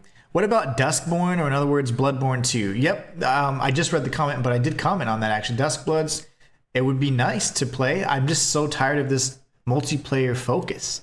I don't really care for multiplayer much unless I'm playing competitively. So, you know, that's a bit of a nuisance, of an annoyance to me, in my opinion, but I'm going to wait for it to come out on console as opposed to Switch 2. I don't think I'll be buying a Switch 2 for it.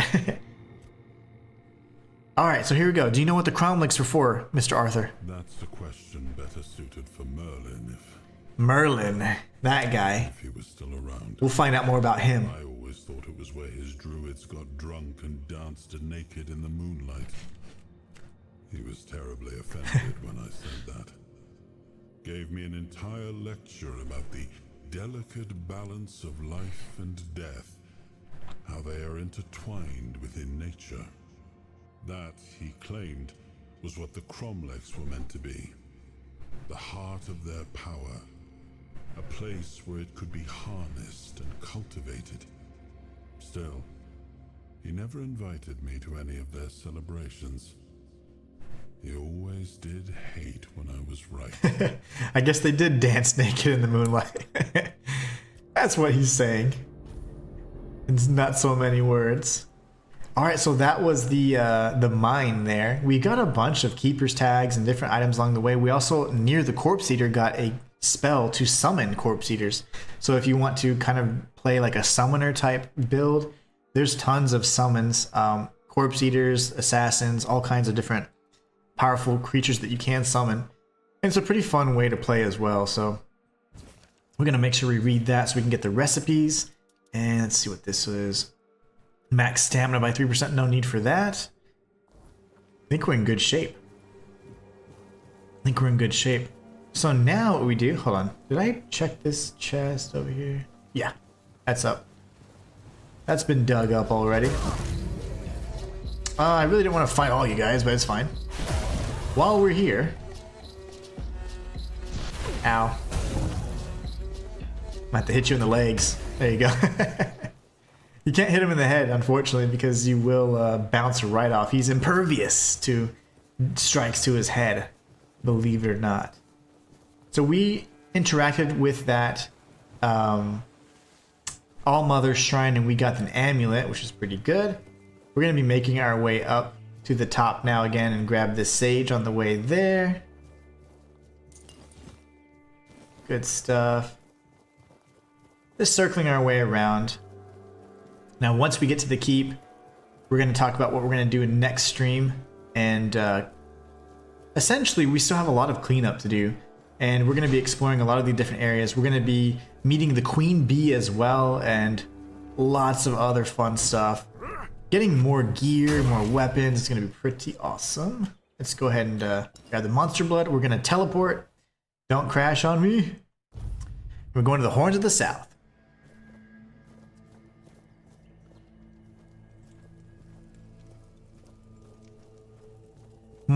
Susanna says, Susanna here, I'm in charge on the laptop now. I think Marcus has gone to check on the cats in the other room at the end of the house. My girlfriend's here, just wanted to say hi, and we have all had a great time. Awesome, man. I'm so glad. This was so much fun.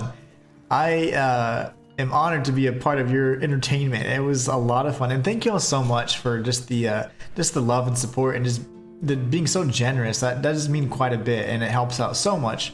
So I really do appreciate it. But it's been so much fun, and I hope you guys have enjoyed it as well. I am going to continue streaming Mondays, Wednesdays, and Fridays. During the summer, I cut back so that I can focus on the other channels. So I'll be back on Friday as well. And always love to have you guys there. But we're going to be putting up some of the stuff in our stash and then kind of wrapping it up. Let's see, putting up all this legendary stuff, all the goodies. I don't think that one's special. So we might just sell that. Get rid of all this, why not? Not get rid of it, put it in the stash anyways. I wish we could see, they need to fix that bug because that drives me nuts. Drives me nuts. Golden ring, we'll throw that in there. Amulet, relics. I'll just placing all this stuff in here for now. Armor book. And I almost forgot. So I am going to show you guys how to activate a secret quest that is actually pretty easy to miss. And it spans all the way across the first area all the way to the second area, Quanacht. And I haven't even completed it yet, so. This Cosmic says, my first time played Souls was DS3. Let's see, died to Gundyr, saw it was BS, then quit after 1 year, tried 1 year later, and then I played Elden Ring for 2 hours, quit, died to a rat boss in Cave 1, sold the game, then a couple weeks later got Bloodborne, played it to beating Vicar Amelia, then stopped, got Elden Ring, and returned it to returned to Bloodborne. So what is my first Souls game? Because I'm confused. Shoot. I would say your first Souls game is the one you probably got your hands on, or it could be another way to look at it more positively is the first one that you beat. In either case, it's really just what's so fun about it is honestly everybody's going to be experiencing these games at different times, and the way you experience them, because you can have so many different play styles, is also really fun. And that's why I like this game so much. There's so many different ways to play it, and they're all very viable, and that's what I really love about it. And again, it just reminds me of all the classics, man, Oblivion and all that. And I haven't been able to play the remaster yet, but I would love to get my hands on it. But anyways, guys, I wanted to say thank you all so much for stopping by today. As always, it's been an absolute blast. I love having you guys here. It's just like I said, it's like playing with you guys on the couch, just experiencing the game.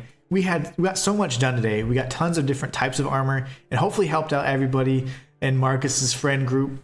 Just giving some tips and stuff on how to get different loadouts and play different styles. So I hope you guys enjoyed that. As always, I always say this because it's not some scripted thing. It's just something that I really mean from the bottom of my heart. Thank you all so much for being the best part of my channel. Can't wait to stream again on Friday. And until next time, it's the Inhuman signing out. It's time to get some food. I'm hungry. Take care, guys. Cosmic, say you're a Bloodborne fan and I'd love it. Take care, Cosmic. Take care, Marcus and friends. Susanna, everybody, y'all were awesome. I really appreciate all the support and love. Have a great rest of your guys' day. Be safe and stay dry. Don't be sent out in the rain. Remember, melee build.